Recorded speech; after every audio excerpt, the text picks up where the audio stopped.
we kind of, what we do is we still keep up the frequency, but just bring volume. So you'll still run doubles, but we just don't do as much, if that makes sense. So that's kind of where we kind of are, kind of where we kind of draw the line with tapering. I think tapering, it's very important, but at the same time, you kind of have to be careful that, you know, you keep up that frequency of movement. The body loves to move. And I think, you know, that's important, you know, right? Right. Like I'll give you an example. So the World Championships back in 2019, the World Yep. 24-hour Championships. Yep. So we went and she jogged that morning. She used her heart rate monitor on the course because we wanted to get a feeling of how much, what a kind of her pace would be. So she went and did a few loops around the course. She wore her heart rate, so she wanted to feel what 80%, 70 to 80% felt like, and we kind of had a good idea what our pace was going to be. Then she had a flag parade that afternoon. The U.S. team with all the other teams, the World Nice. Championships, they had a big flag parade, and it kind of went long. It went for like 3 hours. So we didn't do a double that evening. She didn't run that evening. We went and had dinner, and then we went for a light walk for like a kilometer and a half. So there's an example of like, so you got to think in the moment. Okay, will this double the day before an important race help me or hinder me? So we made a decision not to do the double, but we went for a walk instead. But Sure. it was the flag parade and standing on your feet and just, you know, being in an environment where you're moving a lot. You were still, it felt like you were getting a double in anyway. So if that makes sense, yeah. So Yeah, like what you said yeah. earlier, the body likes to move, so you were Body likes still to move, moving. yeah, Yep. yeah, yeah. I think So especially if you're used to running every day, um, you know, in terms of it, you should keep doing what you've been doing. You know, the volume yeah, is significantly diminished. Like you said, you kind of bring it down, but you're still maintaining the same what you're doing. You're just still moving all the time. So yeah, what are the yeah. biggest uh, what are the biggest challenges you find with when you pull somebody in for like a new client or somebody who wants to run Hmm. ultras? Like, what are some of the biggest challenges that you see people have? People run too fast on the recovery days, I Oh, think. okay. There it is. Yeah, Sure. like they don't recover. They Sure. don't recover. Like, so if you do a, like, so we kind of stress, we have a like a, it's like a two workout a week kind of cycle we do. So you do a workout on a Wednesday and then you do something on the weekend, and then that kind of repeats itself every few weeks. It's kind of like a 2 week to 3 week cycle depending on the athlete, depending on the volume they run. But what we find is a lot of athletes, they run too fast on the recovery days. And when I say recovery days, I'm talking about the days where they're not running hard. So like a Monday and a Tuesday. Well, typically a lot of athletes will take a rest day on a Monday because Monday typically is the most stressful day of the week. It's the first day of the work Right. week. You have a lot going on after the weekend. So typically we like to do a rest day on a Monday. So typically your recovery days would be a Tuesday, a Thursday, a Friday, and maybe a Saturday if you're doing a workout on a Sunday. So those recovery days, they typically, you want to run about 2 minutes slower, 2 to 2.5 minutes slower than your race pace. Okay. That's typically what I stress. And a lot of people, they don't like to run slow. They think that you're not getting something out of it if you run fast. So, but you never recover. So I think that's the one thing that I kind of educate a lot of people on is you just, you know, use your recovery days to get ready for the next workout. If that makes sense. Yeah. It's your workouts that make you faster and stronger. Right. The recovery days recover you for the next workout. Yeah. So So if someone was to who was watching this broadcast right now wanted to look into your coaching, how would they find you? yeah, just go to our website, runwithcamille.com.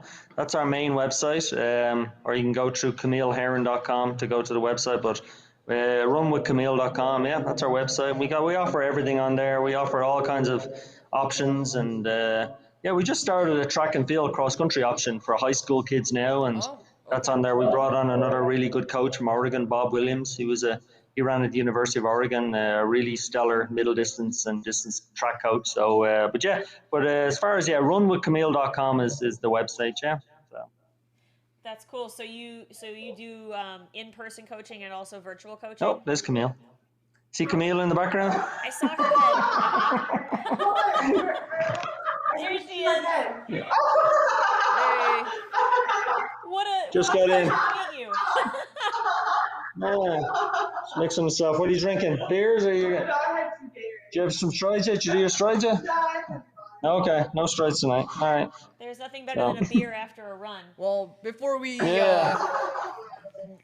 get you back to your dinner, is there anything you want to Yeah. say to some of these runners that are running Kettle today? Any advice about Yeah, it's the Kettle Moraine. future races or Do you want to training? ask? Camille has to get all beautified. Me, I don't give a hoot. So, what would we say to any of the runners at the Kettle Moraine that are still running? Any words of advice? Let the magic come out. There you go. Let the magic come out. Did you hear that? That's Yeah. perfect. Yes. Let the magic come out. That seems to be Camille's motto. Yeah. So there you go. That's awesome. Yeah, we're looking at maybe Yeah. the finisher, the first place 100-mile finisher happening soon. So, Oh, cool. yeah. Good deal. Well, we'll be eating ribs when it's happening. We're keeping an eye kind of peeled. We're about a 30-minute lag in terms of like our actual updates. But Okay. actually out on the course, we're getting. Yeah, the 100-mile finisher is coming in. Yeah. Must be soon. It has to be soon. It has to be soon. They're saying, yeah. So. Yeah, so that's super exciting. How, Right, Camille is getting ahead of me training? here. Sorry, Connor, go ahead. Yeah, Camille's getting ahead of me here. I'm looking at. She's been eating ribs. She's already eaten the ribs. So they're done. They're good. Oh yeah, they've been doing a half hour. I time it so that I know what time she's gonna be done with her run at, so I kind of time it to know that when she comes in. Like I said, I worked in a restaurant, so I can cook. I can cook anything. I already showed it to him. So maybe if it's ever in your training schedule, you guys can make your way down here to Illinois and maybe check out an Ornery. Hey, we went to Illinois a few years back for that. Tunnel Hill. We went and did that. What was that race you ran? Yeah, Henny Pin. Yeah. Oh, okay. We went and did that Henny Pin race. And Yeah, we went and did that 50K. We needed a workout, so we went and did that. It was fun, yeah. And then we hung out with Scott Krumer afterwards in his house and had pizza. Oh. hey, pizza after an ultra. That's Yeah. the only way to go. I know. So, Yeah, Michelle does Hennepin too, right? Yes, she does. Yep. So that's race director for this race. Oh, here we go. All right. What do you got there? Voodoo Ranger IPA. Do you know this Voodoo. one? Voodoo I'm Ranger. trying to turn it. You see it? Voodoo? Yes. Voodoo Ranger. 9%. Oh my God, We don't take any there weak you beer go. in this household. Yeah. No Bud Light in this household. I love it. That's awesome. How far was the training run? Only Camille? strong beer. How far What was was the run that? tonight? What was the distance? 40 minutes. Just a 40-minute jog, yeah. Because I said we're going to do a workout tomorrow morning real early, so yeah. So we got a carbo load. Perfect. 40 minutes. That's easy to time ribs, you know? Yeah. Hey, let's. Yeah. Yeah, that's super. It's Many super miles cool you to going to talk run to this you week, guys. Camille? Only like 110. 110 miles this week, yeah. So, All right. There you go. yeah. Yeah. So 2 weeks out. So, It's been awesome talking to you Yes. guys. I know that you're probably wanting to get Yeah. to your ribs.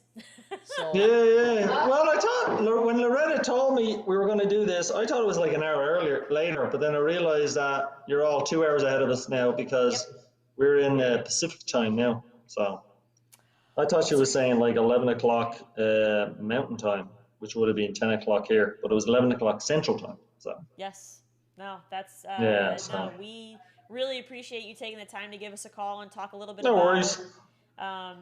it's so cool. It's unbelievable. We're super congratulations on your move yeah, out absolutely. to Arizona. Yeah. That's exciting. It's all Camille. Yeah, and I just, so cool to be able to see my Camille. job was to just load the U-Haul and bring all the furniture here. It's all Perfect. Camille. That's the reason we're here. So, No, it sounds like you guys have a really awesome there you go. teamwork. Look at that. Check that out. I love it. Good luck, guys. From the That's so leprechaun.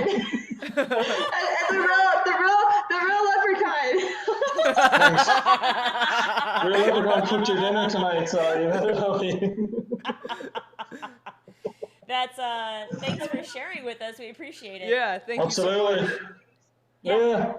All right. Best of luck with your race and all that. All right. All We'll right, see you have later. you too. Yeah, good luck. Yeah. Bye now. Thanks again. Bye. That was awesome. That was cool. It was Yeah. talking to. I mean, I almost felt like I was like, wow, that's so legit. there's so much to comment on with their training, like their training methodology and everything to talk about. But before we talk about that, I want to check in and make sure that we're catching any updates. I mean, it's 11:30, so we're looking at 17 and a half hours, I think, right now. So it could be coming up soon in terms of updates. I mean, I feel like our first place gentleman, or maybe a second place gal, popped in first place. Who knows? We're at the point where I'm not getting any comments right now, but we're going to keep an eye peeled for our 100-mile finishers, because they should be possibly rolling in here.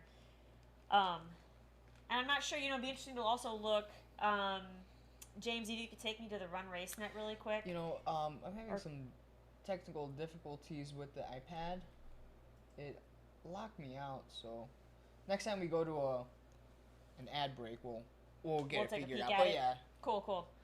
Excellent. Well, I'm sure we'll be notified if when our folks are coming in. Yeah. So it's kind of interesting talking to Connor about the taper plan. Yes. And these recovery runs. Yep. Would like to comment on that, since you and I have been in a taper for Mohican for next week. Yes. And kind of trying to figure out how that would look for, and it's a journey every time. It is. So we've been doing some slow runs, some nice slow recovery runs. And what was kind of nice to hear from what he was saying was that a lot of what they do are like doubles, right? Which, I've kind of been trying to break up my runs between, 2 medium-sized runs, right, in the morning and the afternoon, instead of just doing just a big chunk, and then you're kind of just nothing throughout the day, Correct. So, I mean, that was kind of cool to hear him say that that's how they train, too. And it was a transition, because I think originally he was talking about, Connor alluded a little bit to the big volume miles with Camille being tired. Yeah. Running big miles. I mean, it sounds like, did you have a 110-mile week this week? Is that what we were looking at? Yeah. That's not a game. That's serious. That's some miles. And I know that when you and we look at our miles, because it can get away from you if you don't pay attention to how many you've ran that week, and you're all of a sudden like, why am I so tired all the time? Mm-hmm. And you go back and look at what you've been doing. It's like, oh my God, it's a 100-mile week. It's a 90-mile week. Yeah. That takes a toll. We had transitioned to doubles. And I've been doing doubles for a long, long time. Yeah. So even you, James, you tend to run big double-digit miles back to back, day after day, where I am more akin to I'll still get double-digit miles for the day, but I'll do 2 small runs. I'll do 2 7-mile runs or something. So that's worked for me really well. So it was really, really cool to hear professionals. Yeah, absolutely. I mean, clearly, professionals of course, confirm that kind of training can be a beneficial method. Yeah, absolutely. And this last training block we've had, I feel like I transitioned pretty well to doing 2 medium-sized runs instead of just big chunks in the morning.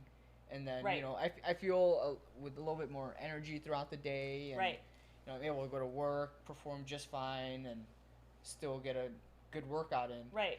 But what was interesting to me, too, was the way he was talking about her workouts it was for time. So he didn't emphasize anything on mileage. He just said time. Like, she's going to do a 40-minute jog. She went out for a 40-minute jog. Yeah.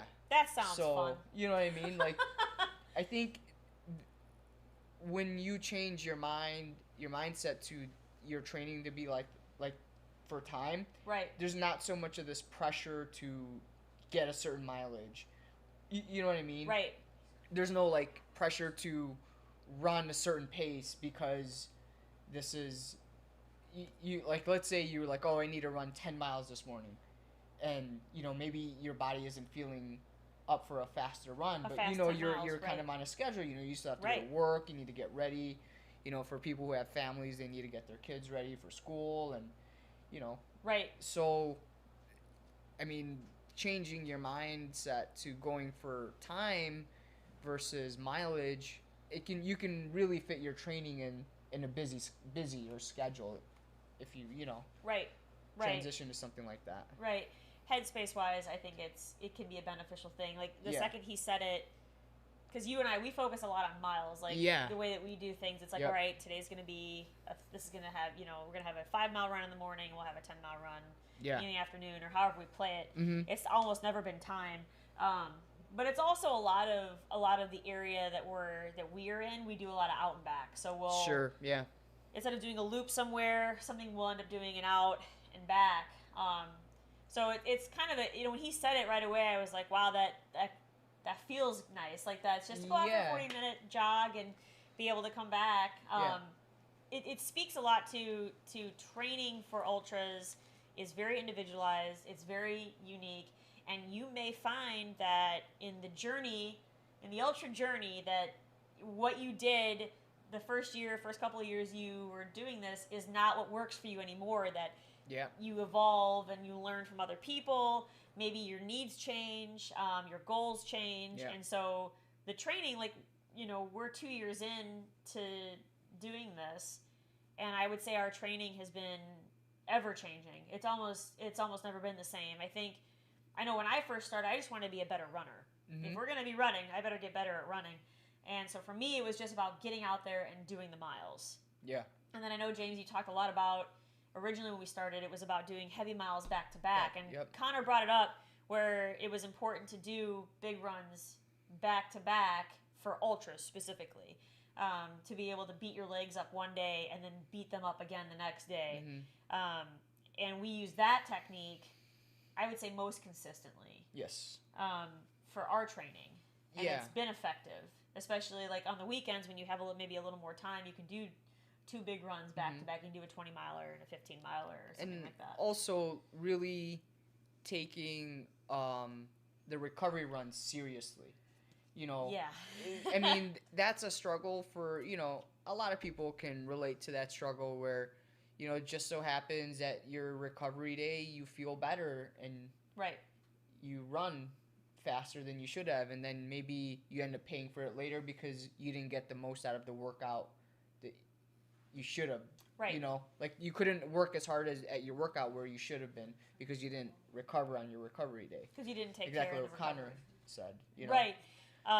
Which is interesting because now Camille, she's setting records and she's clearly fast. Yeah. So for your typical person that isn't going to be super competitive or whatnot, ultra running, traditionally the miles are traditionally slower, mostly because of terrain, elements, the sheer volume of miles you're doing. Your mile times are going to look, on average, a bit slower than your competitive, marathoners, half marathoners. And so getting accustomed to knowing what a 12-minute mile feels like and being patient with that, I think, is a reality that people struggle with. Yeah. And so I know we've been working on that and having the patience, which is huge. Yeah. To be honest, that's probably one of my biggest things that I feel like this last training block I've really been able to get a better handle on. Right. Is the patience and, Cool. If you want to watch a summary video of the day. Great. And then we might know the winner by the time it's done. Absolutely, yeah. Great. Yep. Sounds good. Let's check it out.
70 runners have come through so far. The trail. Good job, guys.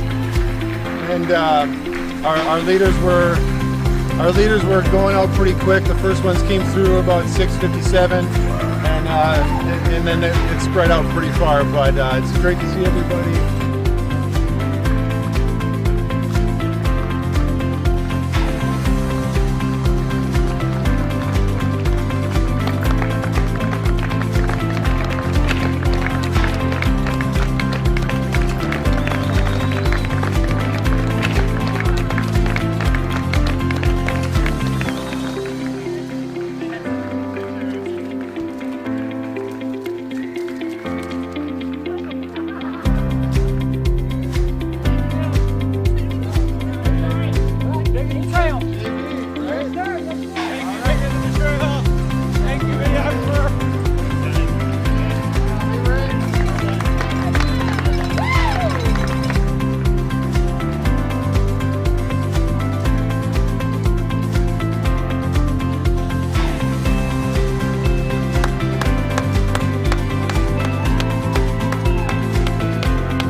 Thanks for selling Ornery Mule.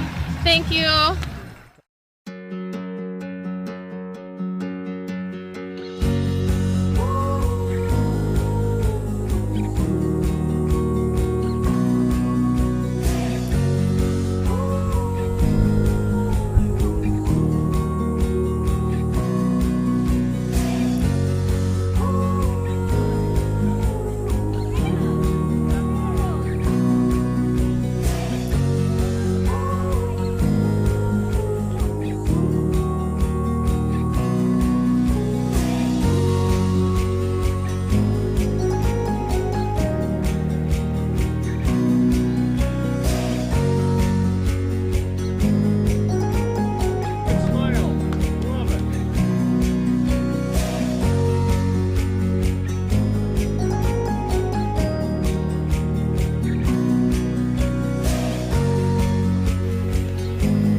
right. Thank you for being here.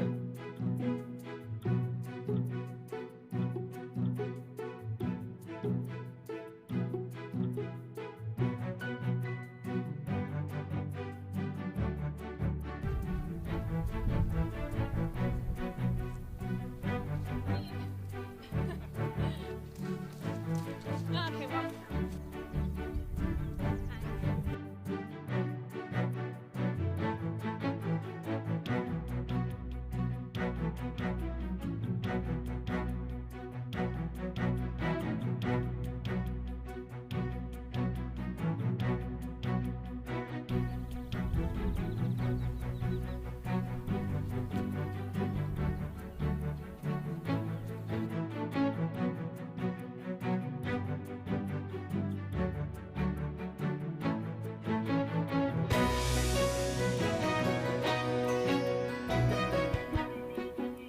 Alright, thanks for being out here.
Got a mantra? Yeah. Run the mile, you're in. Love and joy. It's my children's initials, L and J. Love and joy. Just keep leaning forward. Keep leaning forward. Sure. Just keep going. Keep going. Stay cool. You got one? No, I don't. Death is freedom. It changes right now, doesn't it? Forward fuel finish. Yeah. Sure. Nothing. Oh. Yes. When it's hard, I don't know. The fact that I can, I guess. I mean, hopefully can. Just never would have thought that I could. That's what keeps me going, and the fact that probably a lot of people out there who can't. So. For the finish. It's hot. What keeps you going when it gets hot then? That's all I got. It always gets better. It always gets better. Right now it's steady and slow. Well, it works. Good work. Right, keep going. Keep hammering, baby. Keep hammering. Good work. Keep on moving. Right? Yep. Is out here enjoy the day? So far. Get her done? How about that? What keeps you going? Challenge. Well, good work. Get her done! One foot in front of the other, right? Yeah. What has Kettle Moraine done for me? And what have I done for Kettle Moraine? There you go.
And we're back.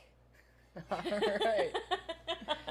So it's 3 minutes into Sunday now. So now we're at least at 18 hours with the race. So there's 12 hours to go for the cutoff, right? We talked about it being 30-hour noon, cutoff. right, on Sunday.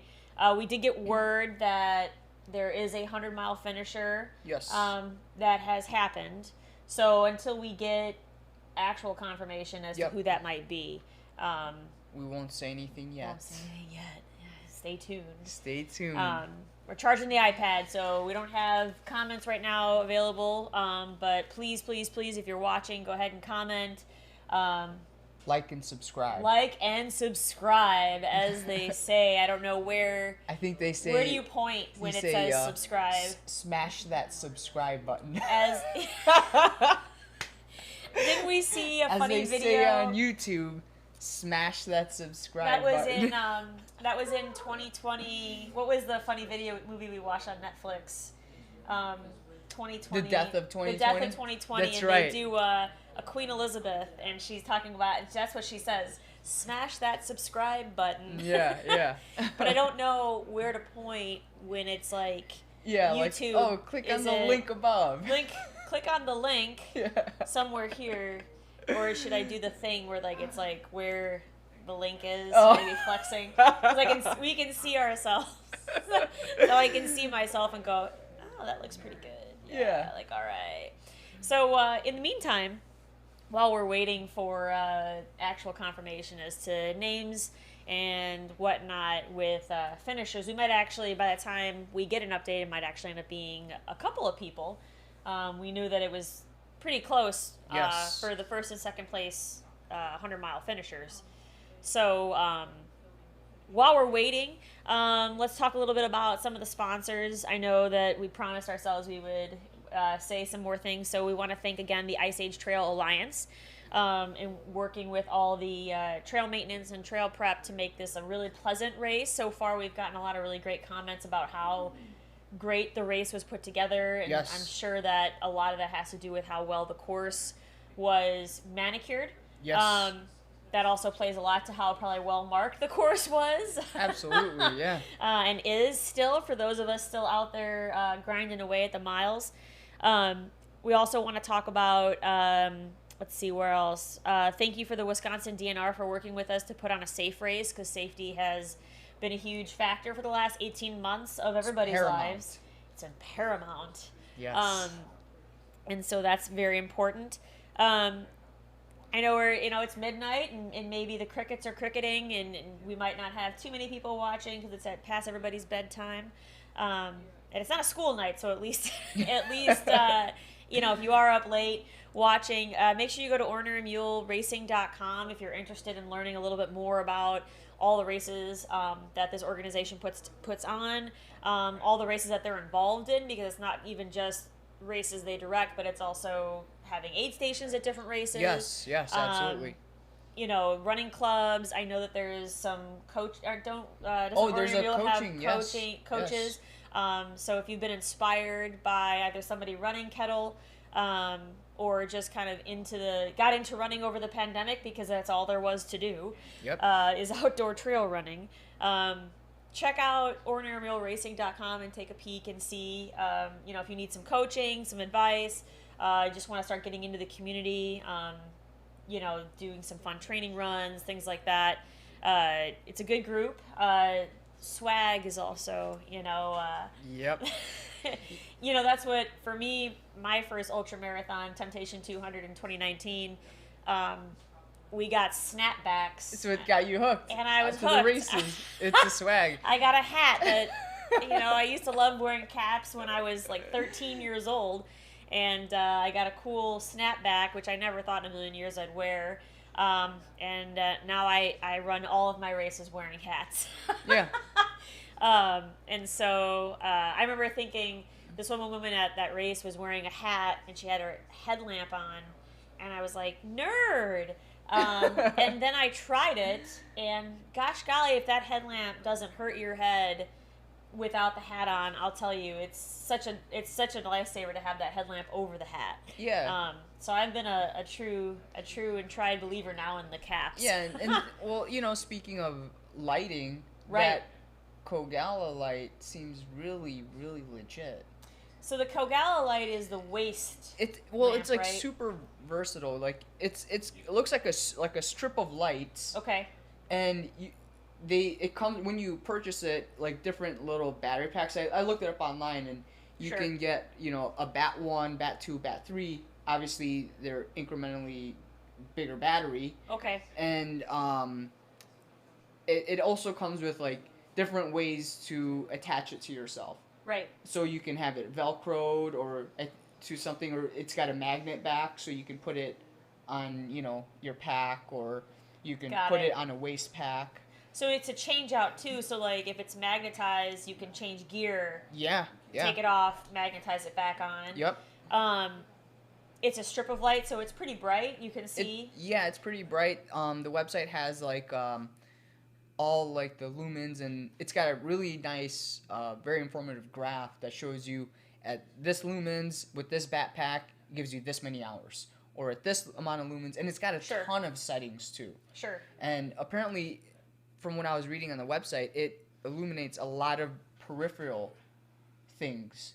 Okay. That can help ease the eyes, instead of like your headlamp is a lot of the times it's just a spotlight. Right, it's just a spotlight 15 feet in front of you. Yeah, and it's just lighting up directly in front of you. It's really bright, but this one kind of like does like a whole peripheral lighting that helps kind of ease the eyes with your peripheral vision. Right, and if it's a waist one, it's lower. Yep. So you're not blinding other people. Yes. You know, with like, because I forget too, like we'll be talking. Yeah. If I have a headlamp on, I want to look at you. Yeah. And go from here to look at you, and it's like, oh, I blinded him, so I have to like make sure I'm aware. So if it's a lower position, that's also super beneficial. Yeah, especially in a race, if like you're doing something where it's like a two-way traffic. Right. And you know, you want to say hi to that person, offer some encouragement or something, and you look at them and you kind of mess up their night vision. You know, it takes a few seconds to readjust. Right. So it's funny you talk about the lumens and the battery life. I remember one of the first races you and I did together as a team was the toughest Mudder in 2019. Yes. And that was a 12-hour overnight, 8 p.m. to 8 a.m., where you just get as many rounds of a 5-mile course as possible. And I remember one of our biggest challenges was, at the time, we had purchased rechargeable headlamps. Yes. And we were running, and I forget, it was midnight. It wasn't very long into the race. It was dying already, Yeah, and our headlamps were dying, and I remember really milking it. Yeah.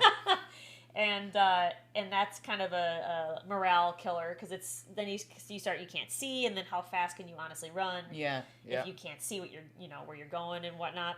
So it's cool that to have something that can provide you, like, here's how bright it is, and then here's how how much time you have, so you can allocate. Yeah. Okay, well, I might need batteries, or change it out here, or do something here. Yeah, with our conversation earlier with Mike McKnight, he was saying about how the Bat 3 comes in as a portable charger as well. Oh, right. Which is super beneficial if you're someone who wants to carry their phone on them. Right. Or charge your watch. I think that's a huge thing. Yeah, now that we've moved into the digital technology phase, everybody has watches, Garmin's, and otherwise that are, paramount. Beginning of every race, you see everybody do this. Yeah. You never get good race pictures at the start. Everyone's no, because everybody's doing this, looking down, waiting to do their watch. Yeah. And so it is something that you and I talk about a lot, about battery life for our watches, to make sure that, it's funny. My first ultra I ran, I didn't have a watch, so I had no idea.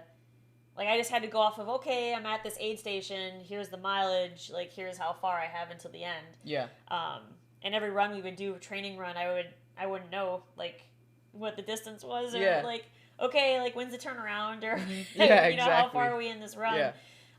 And you would have your watch. So when I finally got, and you got me a watch, it was like totally different experience to be able to just a bit of a game changer too. It can be. I can see.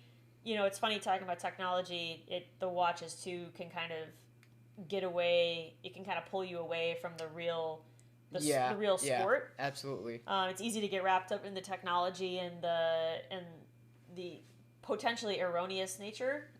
If you're super dependent upon an accurate heart rate for training or things like that, the technology can sometimes be a deterrent or also be a problem. Yeah. So in a race, in particular, I care much less about what my watch says. Yeah. I found like I have a better time myself not knowing. Now, granted, I'm not also running it to like get the fastest known time or something, but like sometimes it's nice to not know like how much I have left or how much I've gone. Sometimes it's nice to not look at that, because then you're looking at that number and it's either too little or too many. Or especially if you're like overnight and you're looking and you feel like some time has passed and you look down and it's like, oh, perfect. It hasn't even been a quarter mile yet. Uh-oh. I mean, we've all been there, and you know, we just have to keep. What did Mike McKnight say? One foot in front of the air. Yeah, one step forward. Yeah, one step forward every time. That's all it is. Or one step at a time. One step at a time. Yeah. Yeah, the Dean Carnese's book Runner's High had a really good. He's got so many good, like, one-liners in that. It's almost like I wish I had a notebook and took notes when I was reading it. You know, it in terms of like just one foot in front of the other, like make every step count. That was also another bit of advice that I really liked, is like every step is a step in the right, you know, make it count. Be mindful of your breaths, utilize your nutrition, and always stay hydrated. Just really good one-liners to stay. And right now, at this point in the race, you know, people are still running.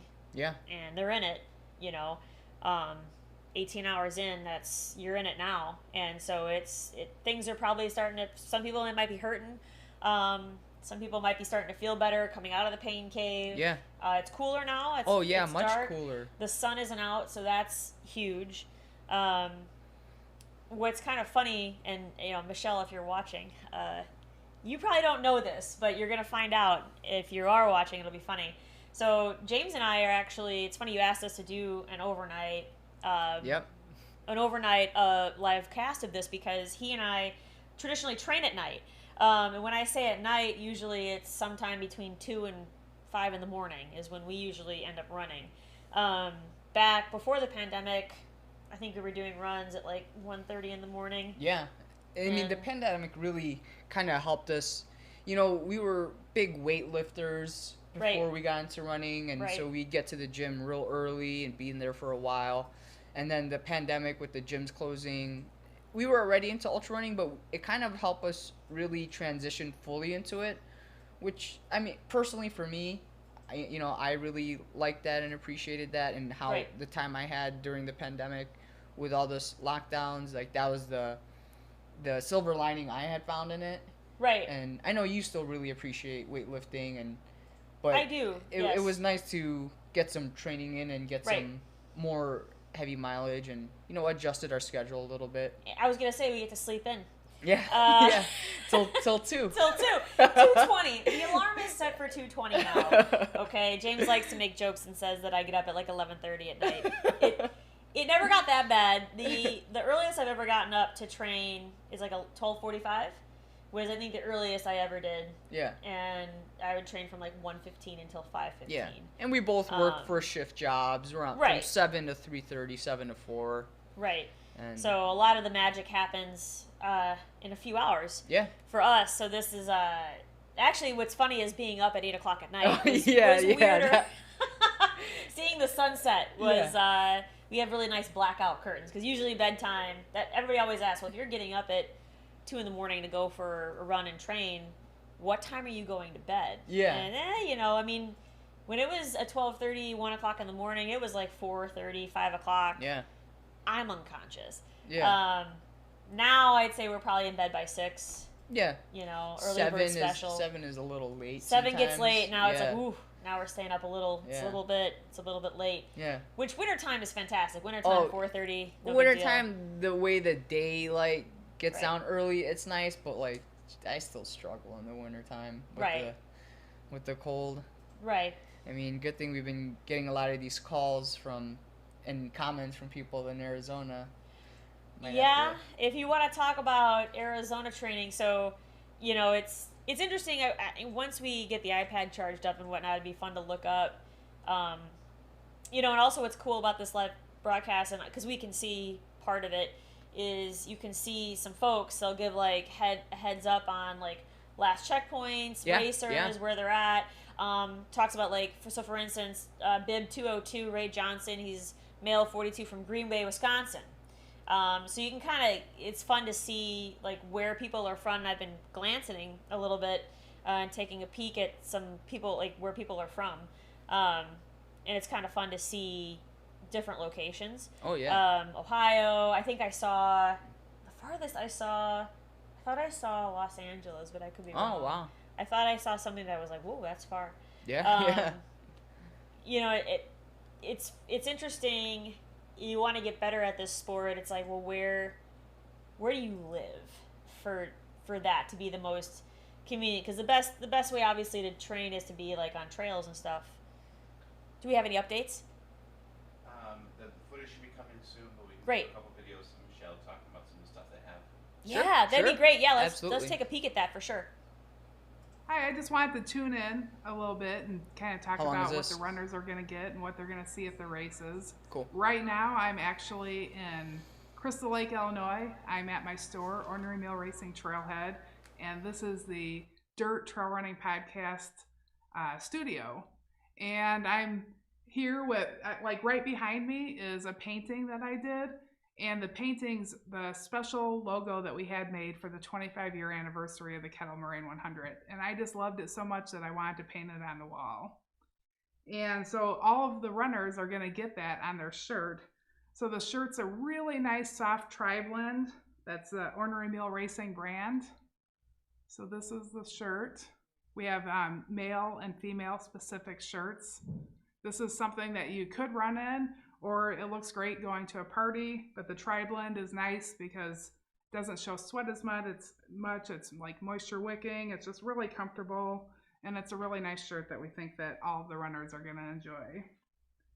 And then the runners are also getting custom bibs. And these are bibs that I designed. I'm super proud of how they turned out. So this is the 50K bib. And everybody gets their name on their bib. This is the 100-mile bib. And then we have the 38-mile fun run bib. So this is Linda Lopez, who's actually at Tamarack Aid Station. She was going to run the 38-mile fun run, but Flatlander Running Club out of Chicago decided to run an aid station, and Linda and Carlene are running the station. So they're going to run the 38-mile fun run next year. And then this is the 100K, which we have an amazing 100K course. So the runners, they're running for their swag, and they get a belt buckle. And so you're running in the kettles, and we've always gave a copper kettle for the 25 years that we've been putting on the race, but copper kettles were getting really hard to get. So we switched to a copper belt buckle, and it has the owl eyes because people are just so focused on getting the finish line. So I don't know if you can see really well. There's just like super focused eyes, like they're after getting that belt buckle. So really gorgeous, designed by Leslie Mitchell. And then Leslie Mitchell is hoping to run her first 100K, and she really wants to earn the medal that she designed. So this is for the 100K, and it's got the little wings that come up, and it's also copper with the owl on it. And then we have the 50K runners. It's a point-to-point 50K that you start at Scuppernong, and then you get this sugar skull designed owl. So yeah, just really cool. There's like little pine trees in there, sun and moon, like all the stuff that you're gonna see on the kettles. Gorgeous. And then the 38-mile fun run, that's a really great race because it starts at the 100K point. The 100-mile runners come in and they're like right by their car, and they have to go back out for their final 38 miles. It's a really great spot to get past. And with the 38-mile fun run people coming in, it gets a lot of new energy into the course. So it's really nice. It's a non-competitive race. People can start anytime after 5, and they get this, and it's a bottle opener. It's got a really pretty ribbon that goes with it. So we like the design, gorgeous swag, and we carry Ornery Mule Racing headbands. So that's something that's our own brand, and you can buy it at running stores around here. If anybody's listening with running stores anywhere, we do sell wholesale to them. And you can also buy these on our website. We have lots of different styles of headbands. They're a great pattern. They fit everybody's head really well. They keep the sweat out, and we just have gorgeous, gorgeous designer.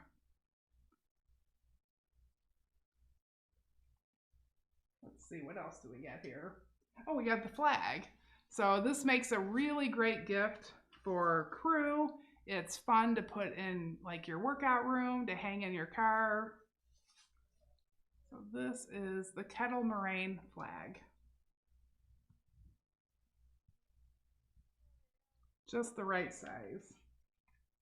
And then we have these great hats that were made by Local Outdoor out of Colorado. We like working with family companies.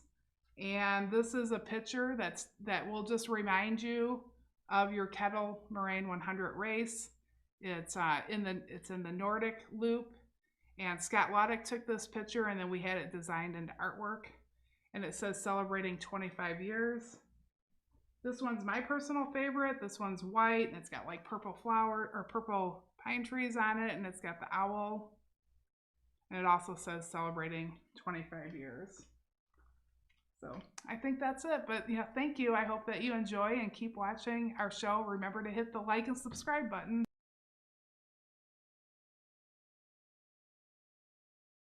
I wanted to show off our really cool awards.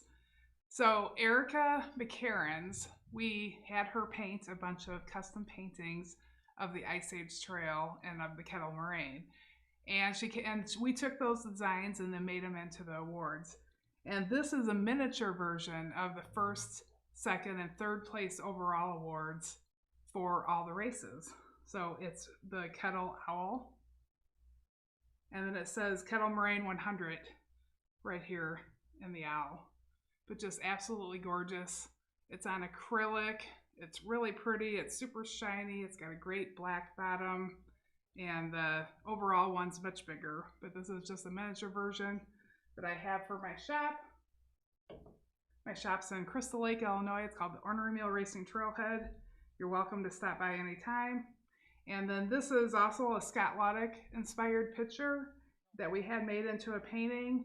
I mean, I know I've seen this view when I've run the Kettle Moraine 100. So you come around Nordic and you come up over this hill and you can see the finish line and the lights of the finish line. It's just a glorious sight. So we have the gorgeous painting of that site. This is all the age group awards.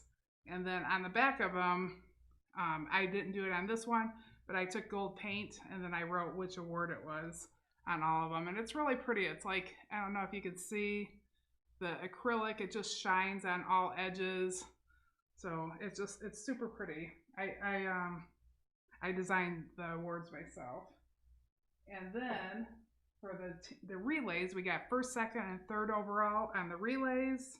And so we have a 4-person team. So we got the relay team right here.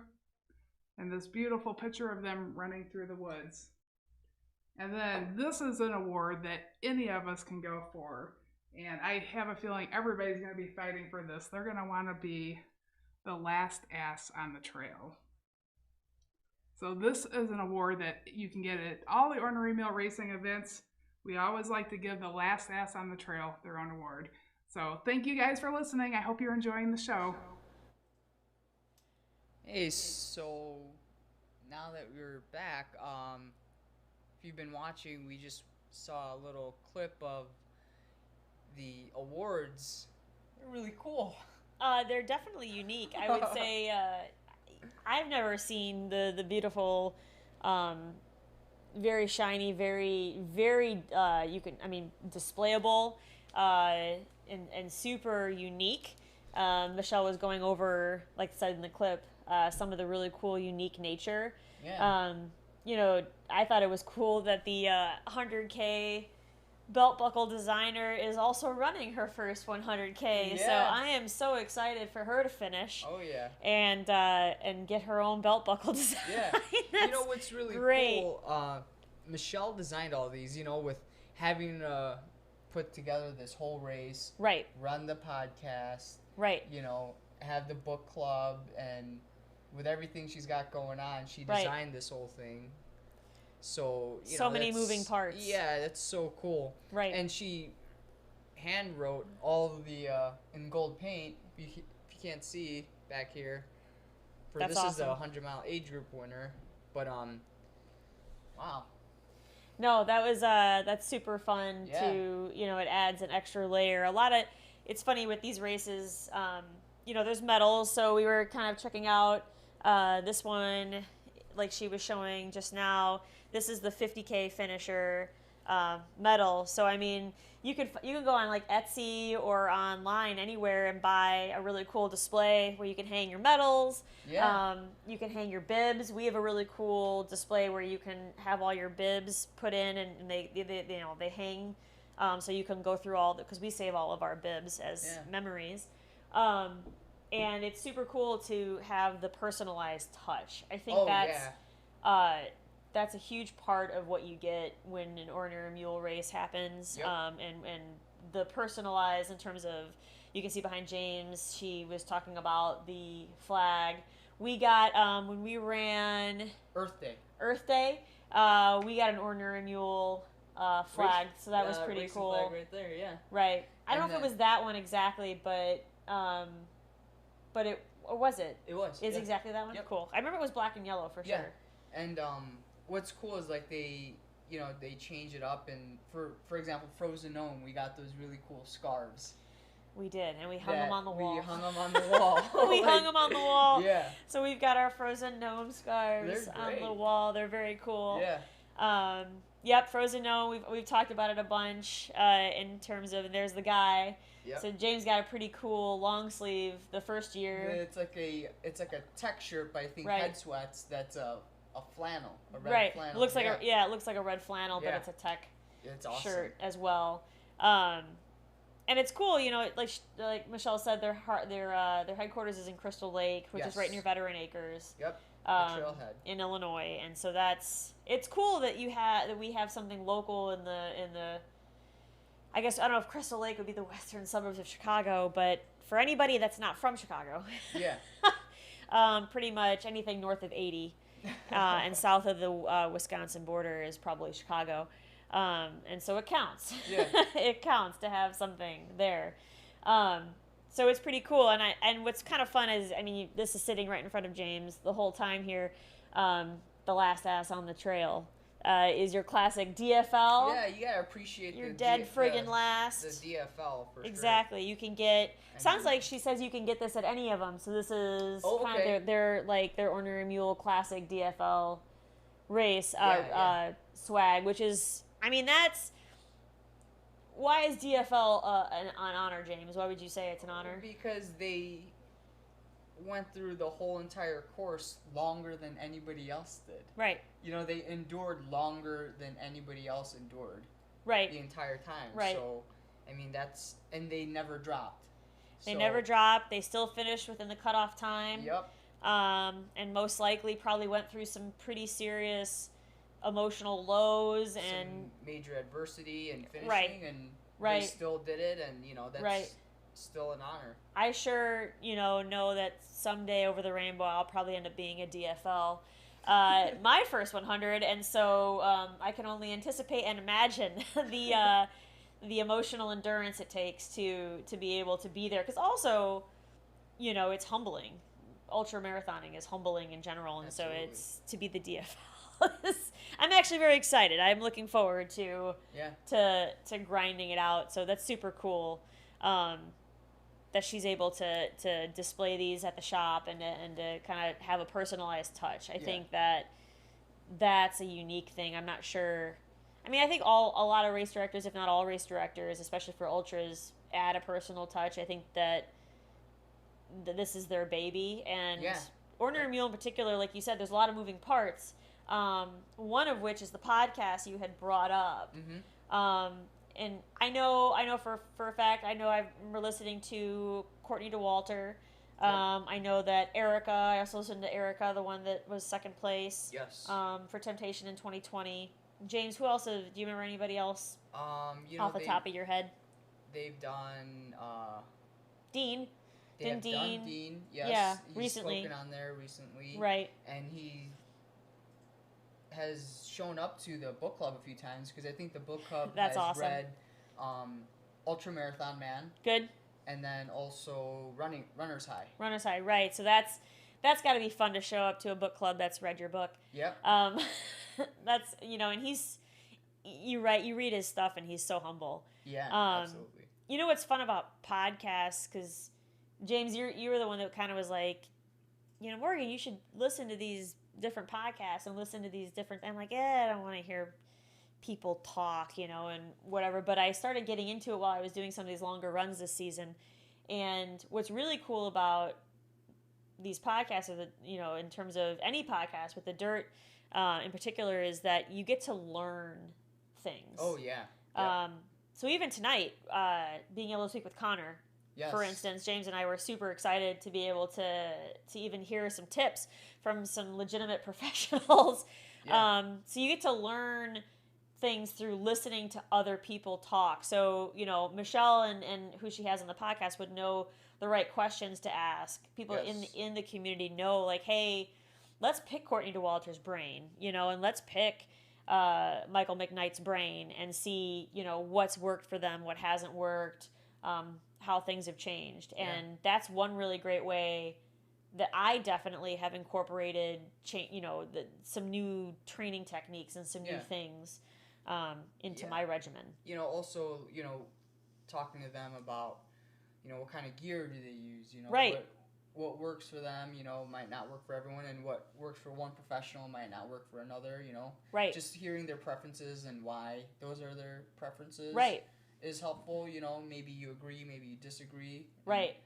Everyone's learning from each other. Right. If you go on the Google machine and look up packs, hydration packs, or nutrition, I mean, you Google something and it's like, oh God, there's so many bits of advice out there, and it's like, well, who are these people providing this advice? But if you go to the athletes who are super successful in the sport, or who've been doing it for a long time, even if they're not necessarily super well known, or up and coming athletes, things like that, you can listen to different podcasts and learn a lot as an athlete, and adjust your training and get new ideas. I mean, it's networking and community. It's all about helping each other and finding ways to become better at the sport. Yeah. You know what I mean? Every time we talk to someone or encountered some comments about it being cold and talking about Frozen Gnome, how we don't like the cold. Right. What's actually very interesting about all this Ornery Mule swag is not only is it cool looking, but their sweatshirt, that Ornery Mule sweatshirt, I think I can't is it remember. The long sleeve? Yeah, the long sleeve. It's probably the warmest winter sweatshirt I use. That is for fantastic. winter running. It's probably the best. It's got the thumb holes and it's hooded and it's got a pouch in it, so it's like perfect for like a long run, and it's lightweight enough, but it keeps you warm. Yeah, it's a legit running sweatshirt. You let me borrow it, and it's as warm as some of my Smart Wool stuff. Yeah. I would say. So in terms of keeping heat in and whatnot. So that's funny. You've said that since the beginning, since you got it. If you were going to get like one piece of gear for the winter, definitely Ornery Mule sweatshirt. I can't even remember what material it's made of. It's like it's got like that real soft. It's definitely performance. Yeah. It's like brushed on the outside and then fleece on the inside. Yes. Or something. It's definitely a performance. Definitely my sweatshirt. number one sweatshirt. Yeah, it's not just a basic sweatshirt. Yeah. So I know it's it's about 12:37 right now on Sunday morning. Should we at least comment that we have at least one 100-place finisher? Yes. First place. Yes. We have one first place winner. I think it was Mike Mike, Ellsbury. right. And did he get under 18 hours? I believe so. Yep, under Sub 18. Yeah, yep. So congratulations, Mike. Awesome job. Nice job. Way to grind it out. Chase that first place. Right. It's a legitimate race. They were very close, checking in at what was that, mile 93 aid station? Yeah, they were 7 minutes apart back then. Yeah, that's. It was 7 minutes or no? I'm not remembering that right. I think it was the one prior to that. Yes. They were 7 minutes, so it was a very tight race. Right. So, way to keep your head in the game and right. Ran your own race and you came through. It's awesome. Yeah, hopefully. Huge congratulations. Yeah, huge congratulations, and hopefully you're heading to the hotel. Yeah. If you have a hotel and you get that nice bath / ice bath shower, that's the best part. You know. And you know, Mike, if you've got the juice and you're only out there for 18 hours. Yeah. I mean, so you have time. You could call in. Give us a call. Let us know how it was. Yeah, you've got energy still. I mean, you know, James and I have been up since 4 in the morning, 3:45 yesterday. So I mean, we're almost going to pull 24 hours here. So you can call in and give us an update. Let us know how everything went. Yep. You know, we've been keeping an eye on the times and stuff, and so it's super exciting to have you come in. So I mean, I imagine once we can get some more updates, there might be some other crushers out there. There might be some other killers. Oh yeah. Out there coming in sub 20 hours. You know, I mean, anything up until if we're at 18, so 6 more hours is sub 24. So the next 6 hours is a sub 24 100-miler, which is still a huge deal. Huge accomplishment. Yep. So anybody coming in, that's super exciting for that. And you know, me right now, 18 hours, I'd still be out there doing 100K. Well, we just got a little update on the stream below. Jeff Goodmanson. Go. 1734 at 100K, so he's still going strong. That's awesome. Yes, Jeff! Nice job! Keep it up! Yep. Give us a call if you need a boost. Yes. Call the bonk line. Call the bonk line because you were super awesome to me during Potawatomi and super awesome during Earth Day. Yeah, and we know you could take a call because you were taking calls all your last race. Yeah. So Jeff, you were working at Pot. I remember that. You were on the phone, and I asked you. I said, "Sound like you were working," and you're like, "Yeah, no, I am." Just running a quick 100-milers. I had to start early because I think you had to work or something, so you started early to run 100 miles, and then you were still taking work calls out on the trail. Yeah, he's the Mike McKnight of Crystal Lake, you know. He's the Mike McKnight. Oh, I'm just going to do this 100-miler just to try it out. Just to try it out real quick here. I got to just, you know, squeeze in a 100-miler real quick. So, We'll show a couple quick highlights from earlier today. Sure, let's see some highlights. All right. All right, I'm gonna get on down.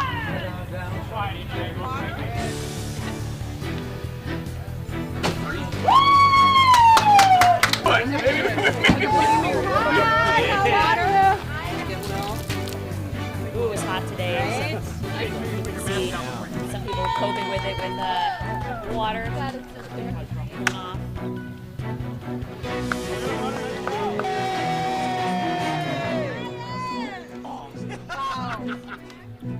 fun. It's fun to see the different gear. Those kits that they like to wear, you know. Right. I mean, kit being their clothing, right? All the you love that new word, kit. You know, are you gonna go shirtless, no shirt? You know, hat, no hat. Hard bottles, soft bottles. Handhelds, right? I would need a headband because I just sweat like crazy. So to me, no, you know, they need headbands. See all that sun exposure? Ooh. That's when it's hot right there. Nice job. That's the next hat you're gonna wear at the next race. These hats, good for. Yep.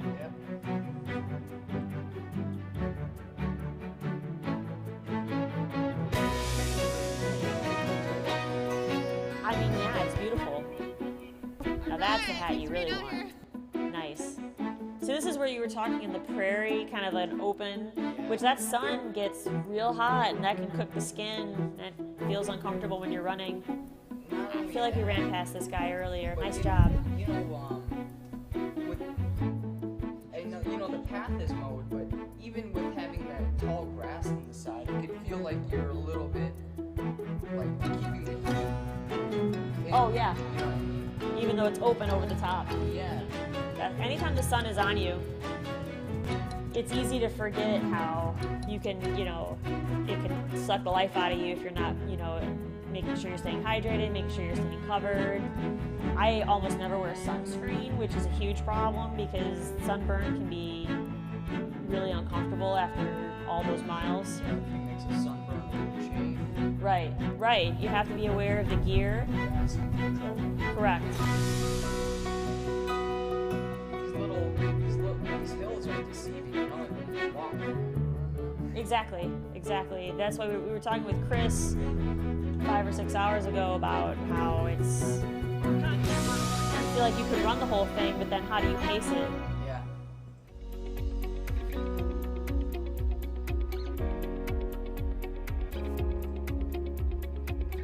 Got a mantra? Yeah. Run the mile, you're in. Love and joy. It's my children's initials, L and J. Love and joy. Just keep leaning forward. Keep leaning forward. Sure. Just keep going. Keep going. Stay cool. You got one? No, I don't. Death is freedom. It changes right now, doesn't it? Forward fuel finish. Yeah. Sure. Nothing. Oh. Yes. When it's hard, I don't know. The fact that I can, I guess. I mean, hopefully can. Just never would have thought that I could. That's what keeps me going, and the fact that probably a lot of people out there who can't. So, yeah. Finish. It's hot. What keeps you going when it gets hot then? That's all I got. It always gets better. It always gets better. Right now it's steady and slow. Well, it works. Good work. Thanks. Keep going. Keep hammering, baby. Keep hammering. Good work. Keep on moving. Right? Yep. Is out here enjoy the day? So far. Get her done? How about that? What keeps you going? Challenge. Well, good work. Get her done! One foot in front of the other, right? Yeah. What has Kettle Moraine done for me? And what have I done for Kettle Moraine? There. That's a good one.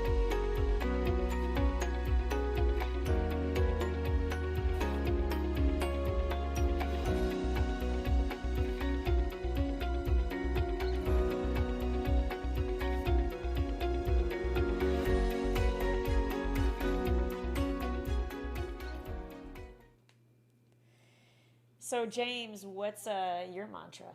What gets you through? You know, it kind of depends on how low I am or how I'm feeling, but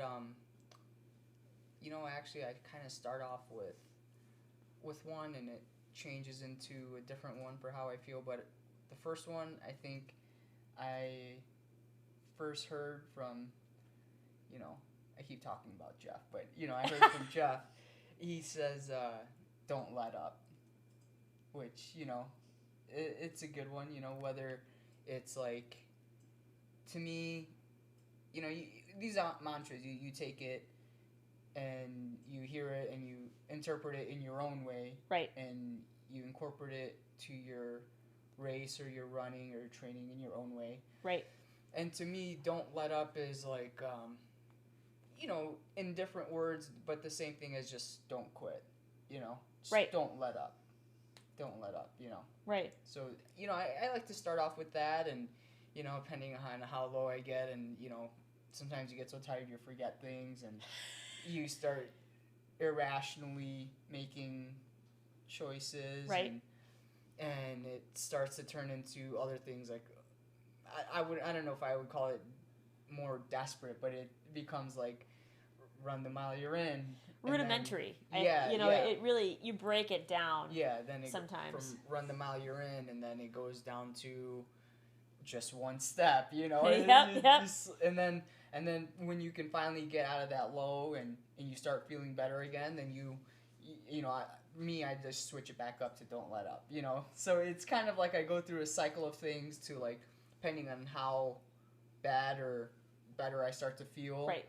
It kind of changes, It's funny. I remember we first started off a few years ago, and you wanted me to tell you if you were having like a kind of through a rough patch, saying you were in a low, that you wanted me to tell you you're in a low right now. It's okay. You're just in a low right now. And you wanted me to verbally remind that stuck with me. And then this past year, when I was asking you again, we had kind of revisited the topic. You had said that you didn't want to hear that anymore. Yeah, I don't want to hear it anymore. At first, like a lot of these things, you can take it. At the time, the experience we had, and the advice I get from people, and watching, whatever videos you can get a hold of, or reading books that you can read. It's like, that's what they say, and that's what's helpful for them. But through experience, I realized that, I don't want to be told that I'm in a low. Because I'll tell me I'm in a low. Like, I know I am. I know. Thank you. I know I am. I don't need to hear it. I know I am, and so it's like, me personally, it doesn't really help. But no, I mean, when you do your race and you crew for me, and you've been very flexible in how you adjust to helping me out mentally and like physically. So a lot of it is knowing you, and a lot of it comes down to also just reading the scenario. And finding out, because it is I'm for a period of time, if I'm running my own race and you're running your race, we might not see each other, connect, know what's going on, and like how the race is going. So once I wrap up, clean up, and get ready to crew for you, it's like reading when you come into aid stations, reading your body language, and just kind of making those jumping, and then also having a game plan. We had revisited the topic, like, what do you want to hear? It might change. It's the journey of ultra running is that it changes, and what you wanted to hear 2 years ago and what would be helpful to you 2 years ago, in your mind now, it's like, no, I don't want to hear that anymore. What I need is to hear this, something else. And so it's ever changing and ever evolving, and it's always been, you have to be okay with that. I think a lot of mantras should be tailored to the needs of the moment, like you had said. One of the beauties of ultra running is that you really learn to value and you learn how to just focus on what's happening right here and being incredibly present. And in our society now, mindfulness is kind of a buzzword. It's kind of like, let's be mindfulness or being present. It's a lot of like very fancy buzzwords now. And human beings, I think, especially in a culture that has social media and whatnot, we're very focused on the past and we're very focused on the future. And we have a hard time being here right now. And ultra running is one of the few things, I think, that you can seamlessly be 100% present and not be thinking about, because you're not thinking about paying bills while you're out. I mean, in the beginning of a race, you might let your mind wander and think about the miles ahead or the miles that you've ran, or hey, that meeting you have next week or whatnot. But as the race progresses and you start to get through some of the more challenging things, you end up focusing literally on, I'm going to get to that next tree. I'm going to get to the next aid station. I'm going to put this foot in front of this foot, and then I'm going to do the same thing with the other foot, and then it's going to be a process. I think mantras too also, like for me, for instance, reminding yourself that you're in a low, that works for me still, because then I can say, all right, I need to do an engine check. All right, if I'm in a low right now, I can be honest about it. Do I need to hydrate? Do I need to eat something? is my gear or is my clothing uncomfortable right now? Do I need to check my foot care? Do I need to do something about my feet? Is there something with my pack that isn't fitting right? That also allows me the chance to self-reflect and say, what do I need to do right here, right now to not be as uncomfortable? Yeah. You know, and sometimes it is as simple as a gear change. Sometimes it is as simple as some food and nutrition or some hydration. Yeah. And sometimes it is just as simple as just saying, it's okay, you're in a crummy part right now, let's just get one foot in front of the other and just keep moving. Make every step count. So it's funny to hear all the different mantras. Yeah, and you know, speaking of on being mindful, some of my best races that I felt the best at, you know, has been when I'm laser focused on being in the moment. Yeah. Because then, you know, I'm not worried about what's ahead or what just happened. Like, did I just slip up on that? You know, did I tweak my ankle back there a little bit? You know?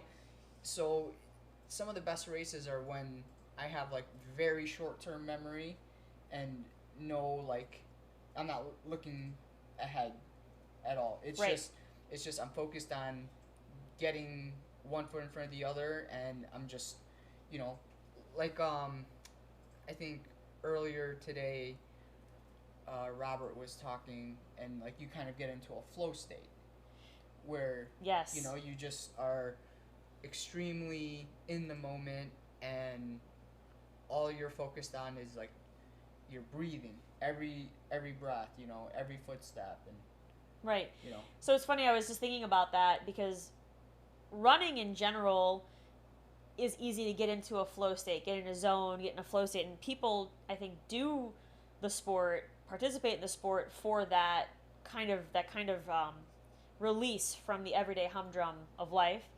And it's funny how ultra running, with the extremeness of the elements and the endurance and all the things that go into it, is a unique sport that you have moments where you're super in the moment and like super laser focused and just like highly like in tune to every little bit of sense that you have got going on. And then other times I don't have memories. Like I don't remember certain sections of races because you get into a flow state where you're not even there. You're just it's almost like you don't have a memory of it because your head goes somewhere else, and you have this release in both ways. The laser focus is a release from the pressures of life, and then the flow is also a release. Yeah, absolutely. As well. We have a bunch of interviews from this morning. All right. That's great. Excellent. Sounds good. Everybody, Tommy Byrne here with Bigger Than the Trail. We're running the Bluff Road aid station. I'm the aid station captain. So we're looking to get everybody through our aid station 4 different times today, get them to the finish line. So whatever we can do to help make it successful, have fun, and cheer runners on. Carrie Mace, working the McMiller aid station. We're about to head into 44 coming back. It's super hot. I think we're reaching about 85. That's the humidity. I think people are going to need more salt for sure. We got lots of ice going. We're going to need some sponge baths and definitely focusing on some salt nutrition. Nutrition is going to be key coming back in order to keep them hydrated for the next 5 miles. I'm Tiffany Anderson, out here working the McMiller aid station with 10 junk miles today. It's a pretty hot one already, even though it's only 10:30 in the morning, so we're going through a lot of ice and ice water and trying to keep our runners cooled down. But most of them seem to be handling it pretty well and getting back out there after they get through the aid station. It's a great day to be out on the trails. All right, Ryan Maher here. We are at the McMiller aid station. It is 10:37 and it is getting hot as hell. Runners are powering through right now, but the heat is definitely getting to people. We are going through a ton of ice, but people are positive and having fun here, and it's awesome to see. We're just trying to keep them cool as much as we can. Hey, I'm Mariah, and I'm crewing for Brad Burkle. It's really hot today, but he set out with the goal of running a nice, steady, slow pace with the goal of finishing really happy and smooth without any injuries. I think he's on track to do that. So it's all about staying hydrated and eating and keeping your electrolytes up, but I think he's doing well. Hi, my name is Maria Diestelmeyer. I am here crewing for our son, Matt Diestelmeyer. He just came in having a little hamstring issue, but he's hoping to be able to push through. Super encouraged. Been a long road. We haven't been able to run for a while, so lots of training and no coursework. So we'll see how this goes. Hello, I'm Cheryl Melter. Carl is my husband. We are running, or he is running the Kettle Moraine 100 today. We're at, I think, mile 12 plus. He's doing great. He says he's a little tired on the hills, but he feels fine. Our chances of winning are probably not the top of the list today. His goal is to get it done and have a good day. As some people already know, he recently was injured, so we're just out here to have a good time and enjoy the event. Hi, my name is Jamie Maher, and I am stationed here at McMiller Aid Station at Kettle Moraine. So when people come through our aid station, they will be hitting us at mile 19 and mile 44. So our first person just came through at 19, and at 19, you should still be feeling pretty good. It is 8:50 in the morning right now, and so the sun is starting to kind of come up, and so people are going to start feeling the heat a little bit, but for the most part, people should be feeling pretty good as they come through 19. Now, when people start coming back through at mile 44 and we get to see them again, it might be a different story. So you're almost halfway through the race, and even though hopefully you're still feeling pretty good, that heat coming down can kind of take a toll on your body. But at mile 44 versus 19, you're definitely going to be feeling the heat, you're going to be feeling a little bit more tired, and you're going to need to make sure you're taking in some electrolytes. I'm Scotty Coomer, and this is the McMiller aid station at mile 19 and 22. This is our first year here. I've been involved in the race for many years as a runner, as a crew person, as a aid station person, and then eventually Michelle asked that my podcast, 10 Junk Miles, host an aid station. What we are is we're a runner's podcast. We're not a podcast that talks about the famous people and the guy that won the race. We're more about the rest of the pack, the middle of the pack, the back of the pack. And what we focus on is providing you with running friends when you don't have anyone else to run with. We're funny. We say dumb things. We make bad jokes. We're inappropriate, but we're there for when you are going to go on a long run and you're all by yourself and you're loathing it. We can make you laugh and we can make you forget about the pain. And we really pride ourselves on putting together a really good aid station, hence the disco theme that's going on. We're going to be cooking up some pizza rolls later on. We've got cold beer. We've got Fireball. We know a lot of people. We have people that work on feet, and we have a PT, we have an EMT. So we're kind of like your experienced aid station that really, really puts their heart and soul into their effort. And I love Michelle. She's one of my favorite people. She's been a friend of mine for over a decade, and I like supporting her. And as a race director myself, I know how great it is to just say, these guys got it covered. So if you come through the McMiller aid station, you see us, we got your back, and we're going to take really good care of you. And if you want to learn more about 10 Junk Miles, you can go to 10junkmiles.com. We have our podcast on there. We have our store on there. And then there's 10 Junk Miles Racing. The races that we put on are on there. The Sugar Badger, the Badger, and the Last Outstanding. So go to 10junkmiles.com, and everything you need to know is right there. So, I'm Holly Lindroth, and I'm here at the 10 Junk Miles Kettle Aid Station, also known as the McMiller Aid Station. And we're at mile 19 and 44, and we're disco themed today.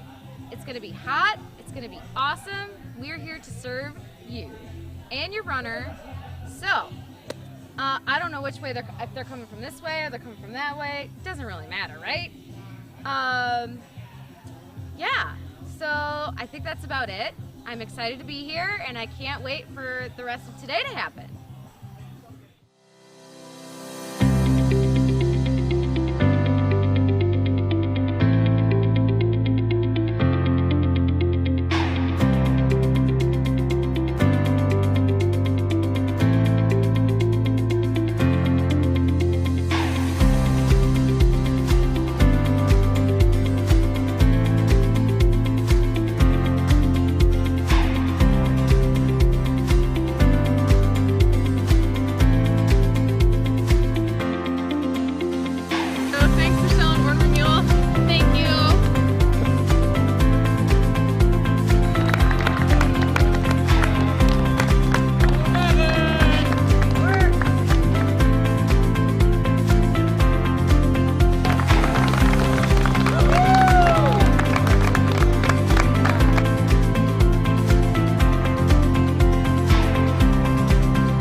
through so far. Bigger than the trail. Good job, guys.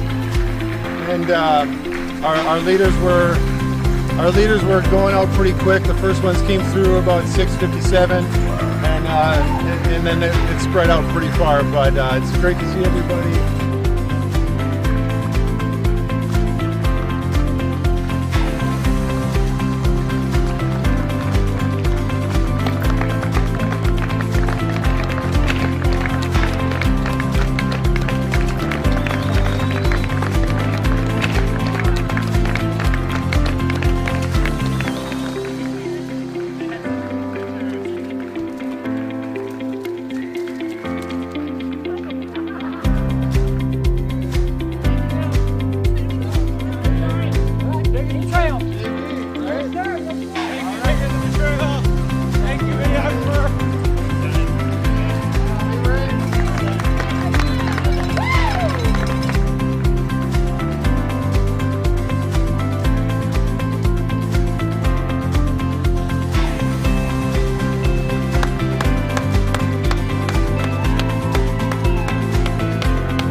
Thanks for selling Ornery Mule.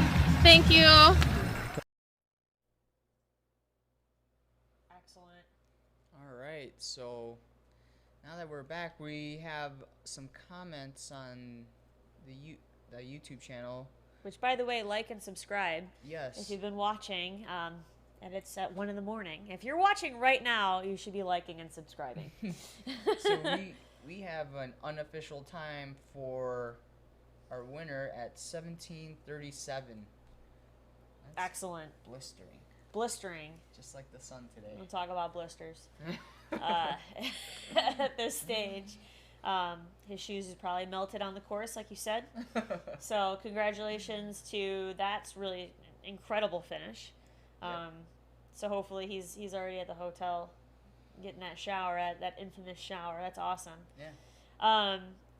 You know, it's cool to be able to see some of these videos with what we just played, like some highlights, how well put together, edited, and how beautiful it is, and to be able to get a real feel for what it's like to run Kettle Moraine. Yeah. I mean, just fascinating, the technology, not only with I'm sure the drones that they've got with that beautiful sweeping, picturesque landscape of the whole race. But I know we also have some photographers, Jenny and Marcus out there. Ornery Mule is super appreciative. Some of the most fun in the post race is the post race pictures. Oh yeah. I'm always looking to try to give a double bicep flex to any. Usually it's either a double bicep flex or a double thumbs up. Anytime. That's my signature for all of it, or a nice big yeah. So the photographers who are out there for hours upon hours on the course with the folks, thank you for all the time and stuff that you're putting into making memories, because a lot of times we run these races and I'm not taking selfies, that's for sure. No, me personally, not really either. No. I usually don't have my phone with me. Actually, what's funny is 9 times out of 10, I'm at the finish for you. Yep. And I'm able to take some pictures. But it's always really cool to have the photographers and see the professional ones. Oh, yeah. Because they're the artists. I'm just over here with a smartphone, like trying to get cool video. So it's been super exciting to also, James, you've been able to be there this year for my finishes, which is almost never a thing. Yeah. So, any new updates or anything on the feed? Not as of late. Well, we have Sean Falk and Michael Corson, Renee Simano. They're all through Duffin aid station, I think, or just a checkpoint at 73.6 miles for the 100-miler. So good job to them. Oh, congratulations. That's awesome. Yeah. So they're about a marathon away from the finish. Oh, yeah. So that could be, we're looking at 5 hours under. So, if they're cooking the way they're cooking, they could feasibly get it just around 24 hours, which is still really fast. So good job, guys. Keep up the good work if you're listening, you have friends and family who are listening and wanting to know updates and stuff, which is something also you should be able to access on Run Race Net. About a 30-minute lag or so, but if you have someone who's running right now and you're not here to be able to know exactly where they're at during the race, I know what that's like to desperately want to know where someone you care about is in the race. I've done that. When you ran your first Spartan Ultra, which was technically your first Ultra ever, they didn't have very good updates. So I didn't know where you were in terms of where. Luckily, you actually were close to being done, and I was at the finish, so it worked out. But that drove me crazy. I was furious that I couldn't figure out where you were in the race, and I was moving around all up and down the course trying to figure out where you were. So it's super invaluable to not only have this kind of live casting and being able to talk about some of the people that are running right now, but also to have the Run Race Net kind of updating. Yeah, I mean, it's also with the updates like that, and it's like a real fun testament to how well Ornery Mule races are put together, where they have the communication between aid stations and checkpoints, and you know the way they're timing their races to be able to give that information out to the crew or the aid stations, you know. Right. So. Right. Especially if you've got different aid stations as crew access points. Yep. You know, if let's say James was running this race and I was crewing for him, I could move from aid station to aid station and potentially have information as to what the timing of it, and how he's been running and what his pacing might be, so that I can be there and be ready in time. So that's a huge part of it. And you're right, that absolutely does speak volumes to the number of things that need to get put together technology-wise to be able to provide this kind of service and updates. Yeah. So it's awesome in terms of being able to see it almost like a play-by-play. It's as close to a play-by-play in mainstream sports as you can get. Absolutely. Yeah. You know, also with watching the highlight videos, it was kind of fun to see everyone's gear. You know what they decided to wear. You know how they're dealing with the heat. A lot of people I saw were getting the sponge baths or having like a little neckerchief with some ice in it. So that was real cool. Right. What do you like to wear for races? Do you have like a specific, you know, shirt that you're buff or? Sure. You know what I mean? Well, you always have to go back to anything. I'm super sentimental. And as they say in the office, I'm not superstitious, but I am a little stitious. So I do wear like buffs and things like good luck charms. So I'll wear a specific hat from Farmdale, a specific Merrill buff from Temptation. You know, and I bring those things. I always kind of feel like they bring me luck. Even if I don't need the buff, I've got it on me, even if it's just stuffed in a pack. You know, I like, you got me into toe socks. That's been very helpful. Yes, and Ginger's great. I've been trying to do shirtless with a pack to see if there's any kind of issues with chafing and stuff. And so far that's been going really well because it's been really hot. So I've been sticking with that. That's pretty much what I like. What about you? What is your go-to? You know, I probably could guess. You of course can guess. Of course I can. I wear the same thing for training runs all the time. Same thing for the races. 100%. I personally like. You know, I feel a lot more free when I'm running with just a double handheld and. If anybody knows James, he loves to wear shirts. He never ever is shirtless in any race ever. He's just, you know, over here, just at the first I'm moment. either a long sleeves because it's cold, or just no shirt. Right. Actually, I've seen you in 40 degrees transition from a long sleeve, and the next time, what was the race that I saw you? It was Earth Day. It was Earth Day. Earth Day started off at like 45. No. Earth Day was in the 30s. In the morning, wasn't it? I don't know. I swear Earth Day. It was cold though. Was like 36, and it got up to the 60s. later on, but I think it starts at like 6 or 7 in the morning. It was like 36, 38 degrees. So we were like I had a rain jacket on over like a long sleeve, you know, and it got hot. You got hot fast, but like the next time I saw you, we went from long sleeve with gloves to shirtless. It was like, okay, you know, if you can be shirtless the entire time, you know, it doesn't matter what temperature. You know, I've seen you lose it in 40 degrees, so it doesn't matter. I get cold easily, but like we talked about earlier, flow state. Maybe it puts me in a better flow state. Yeah, it's just whatever's comfortable, and it's funny. You know, they always make jokes about ultra running is always like you could wear like the goofiest stuff, like the weirdest, goofiest flannel shirts and baseball caps and beards down to your chest, and yeah. You know, you see some of the funnest characters. Tutus and tattoos and goofy socks, different hair, different hats. You know, it's fun to see all the different gear that people enjoy wearing, and some of it's sentimental, probably some of it's like traditional stuff, and then some of it's and functional. I mean, there's always a level of functionality that you have to choose. There's nothing worse than gear that you think is functional, because you know, and then you're 60 miles into a race and things aren't working so well. Yeah. I've definitely you learn your lesson that you don't ever try out new gear at a race. Oh, absolutely not. You know, also I like to start off the race with the double handheld, and then I like transitioning into a pack. Right. Personally, that's worked for me, but you know, it's always a learning process. It's always you know. We only saw a few in the kind of the highlights. We only saw a few people with trekking poles. Yeah. But that was from earlier. I mean, people could be transitioning to trekking poles right now. You know, at this point, I would be transitioning to trekking poles. I think for me, it's usually the last 10 to 20 miles of any race, I've always kind of transitioned to trekking poles. Yeah. For me, I like using, well, I do have the upper body, so you might as well use it. You know? That's true. I'm just doing this. Like, you might as well get the ground and start digging and skiing a little bit. Yeah. And so I like trekking poles, but not for the whole race. I like it.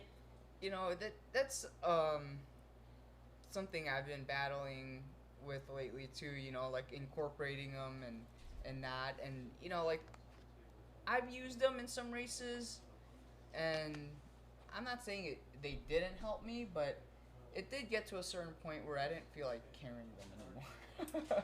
So it was funny when I remember when we first bought the 20 ounces. Aren't they 20? The bottles. Yes, the 20-ounce the bottles, and then trekking poles. And how are you going to do? I know it was like a conversation about transitioning from one to the other and whatnot. So it is like a journey in terms of like learning like what you like and what you don't like. Yeah. At what point in the race do you want to grab this versus that? And sometimes it's funny. Sometimes you don't know until you know. Yeah. And so it's huge in terms of race planning. Mm-hmm. You know, for Kettle, if there's drop bags. Yeah. Planning that out and knowing what you might need at what aid station, at what crew access point. Yeah, absolutely. The only way to really know that is to have the experiences. Yes. That's what's challenging, and what's really cool about ultra running is that you don't know what you'll feel like at 30 miles until you run 30 miles. And you won't know what you feel like at 50 miles until you run 50 miles. Yeah. And then you don't know at 100K, 100 miles, like you don't know what you'll need at what points and where your lows will be and where your highs will be. And do I need shoes? Do I need socks? Yeah. You know, what kind of blister maintenance, things like that. Yeah. You know, especially with Kettle not being a looped race. Right. It's like, you know, if it's a looped race, you can kind of set up your own personal home base where you can just keep your gear there and know that you'll come back to it. And especially if it's a long race, like a 100-mile race, and it's a looped race, you can try out some trekking poles, and if you didn't like it, you can just drop it right away. But with something like Kettle, and it's not a loop race, you really need to be strategic with what kind of gear you want to bring. That's an excellent word. You don't want to leave it behind. I mean, it's your gear. And also talking about using double handhelds, it's hard to eat if both of your hands are occupied. Absolutely. You know? I know. When you have stuff in your hands, like, what am I supposed to do? Yeah. 100%. Absolutely. It's super, you say strategic. Yeah. And I think that as we've moved in our very brief career thus far in the infancy, we've been able to team up and come up with better strategy for us as individuals and then for us as a team. Yeah, absolutely. And it's funny because if you have like a home base, we've learned with like a looped race, when you have like a tent and a home base, one of my biggest lessons is that you want to get in and get out. Yes. One of my biggest problems when my first ultra was that I hung out too long at the home base. It was too comfortable. I got changed the clothes, changed the socks, got to sit in a chair, eat a little food, hang out, and then an hour just went by. Exactly. And that's an hour of time I could have been out finishing. Yep. And so I know I've gotten a lot better, and I know you've gotten a lot better at being super mindful of like how we place things so that you can get in, grab what you need, and you're out within minutes. Yep. On the road. I mean, even if you're not moving that fast on the course, if you can just get through aid stations with like maximum efficiency, that can really help, maybe with your mindset later on where that you didn't waste any time at the aid station, and even if you're moving a little bit slower, you're at least being efficient with your time. Right. So it's something to maybe help turn your mindset around and staying positive with it. You're still able to be efficient, even 100%. maybe if your legs don't have it at the moment, or you're getting some kind of blisters. So yeah, and you want to make sure that everything is moving you in the right direction. Yeah. Do we have any updated comments or anything? Let's check this out. Nothing so far. Well, it is the wee hours of the morning. So. It is, and we're looking forward to seeing some more finishers. Yes, that's exciting. We're looking at people who are going to be coming in around the 24-hour mark, sub 24 hours. I mean, we got some killers out there still coming in and grinding away. So inside 25 miles probably at this point. From the finish, which is super exciting. So I know we were talking about how we have a bit of a lag on the Run RaceNet updates, and so far we have, for sure on the Run Race website, we have Mike Ellsbury who was first place, and he's already clocked in on there at 17:37 finish time. Is there any other updates? So far, not yet. Okay. We had the last update for Rachel Regana. She was at Bluff Road inbound 2 at 10:40 p.m. So it's gotta be some time ago at 93.1 miles. So, it's not fully updated, but we're hoping she's at the finish. She was close to the finish, so. Yep. Some of these things? Yeah, absolutely. I think that it's good to talk about how it's amazing that Ornery Mule has invested in the community to provide race day coverage for us, in terms of folks that have family or friends that are in the race that can't be here. It's super fun to be able to pop in online and to hear some updates. As they're happening. It's super cool that we got invited to come and chat a little bit about, just to be a part of the process, just to be a part of the community and the culture. Super unique. I don't know much about a lot of other races, but I'm not aware of any other races that do live commentary like this. No. I mean, neither have I. I mean, I know the like last UTMB would do it. Like I saw a video of Courtney Walter doing UTMB. I mean, that's like big things like that. And not that this isn't a big race, but it's cool that it helps bring the sport more to like up to speed with other sports. Yeah, absolutely. In terms of similar playing field and whatnot. Yeah, I think also what's fun about the broadcast is, you can, for all the runners out there, if they want to share some with their family members who maybe don't exactly know much about ultra running or how a 100-mile race works. Who most likely don't know. Yeah, and I think the live broadcast can, and the commentator speaking, gives a little bit more explanation and like about gear and about how things kind of work in a 100-mile race, different things that can happen. Right. And kind of, make it more open and relatable to people who might not participate in the race but would like to be part of it, and maybe they get inspired to volunteer or something just for the experience and to see people run 100 miles, Well, as they say, no one cares, you run ultras. There's a organization that's more Central Illinois guys. There's at least one who's running. There's the two guys. The two guys. Yep. Lyle and DJ. They head up the No One Cares You Run Ultras organization, and we first met them at Farmdale in 2019. Yes. Right? And they'll be directing Farmdale 2021. Correct. This October. But when we first met them, No One Cares You Run Ultras, it was the funniest line, because when we first started the sport, you would talk to people and say, I'm going to go run 30 miles. Yeah. Or you'd say a 50K, and most folks will say, well, what's that in miles? What's that in miles? And you're like, well, it's like 30 miles, 31 miles. What? 31 miles? You run 31 miles? Like, that's what my father would say. Or like, if you say 100 miles and they ask, like, when do you sleep? Yeah. It's like... You say you don't? That's the extra layer. First of all, the shock of even conceptualizing running 100 miles. And then, well, when do you sleep? Well, you traditionally don't. And like, then, you just finish it. Do you run the whole time? Luckily, a lot of ultra running is ultra walking. Yep. At least for newbies. And, it's people have a hard time conceptualizing it. The No One Cares You Run Ultras is funny because people can understand half marathons. That's far. 13 miles is still far. And then a marathon, 26 miles. Like, that's far. That's really far. And then it's funny because, like, a 50K, which is an ultra marathon, is only 5 miles farther. Like, it's only 5 miles. But people just have a hard time conceptualizing that level of volume in one run.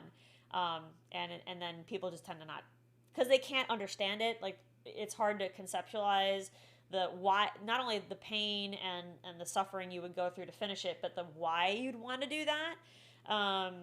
That they just don't care anymore. People just, okay, I don't care. Well, it doesn't, I don't care to understand it, and it gets dismissed a lot. Yeah. At least originally, I would say the sport probably was dismissed as crazy people. Ornery Mule cares. Ornery Mule cares. Yes. As my mother says, she also cares. No one cares, and it's like, well, we care, and it's funny, because that's kind of, it's such a unique sport in terms of whatnot, in terms of it. So it's nice to be part of the community, because it, I would say, is more of a community as a sport.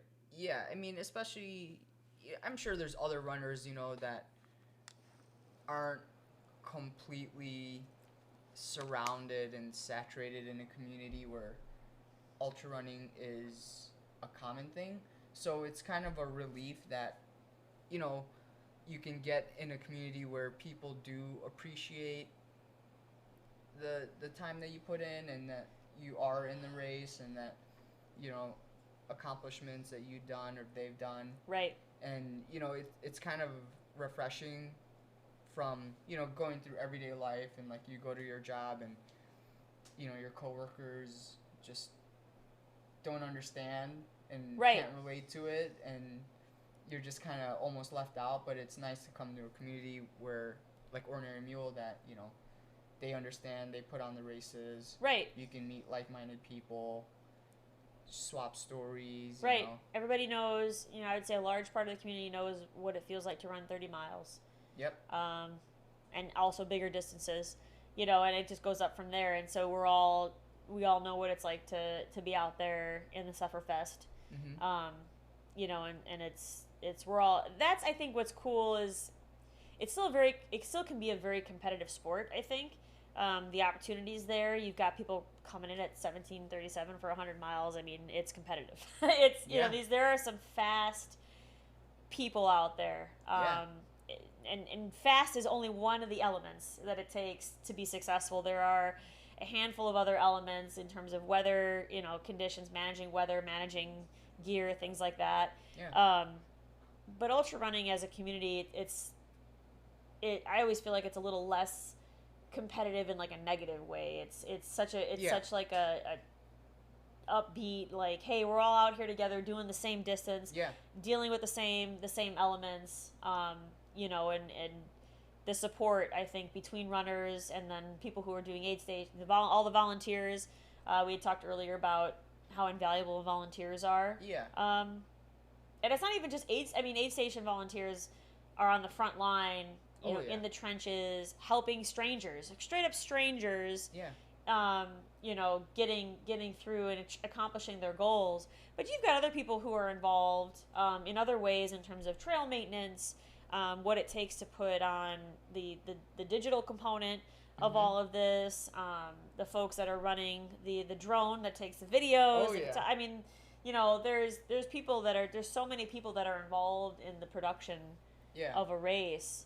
And what's interesting too is like Ornery Mule chooses to provide all of these different elements too. It's not a requirement for a race to have a live broadcast or to have live, commentary out on the course.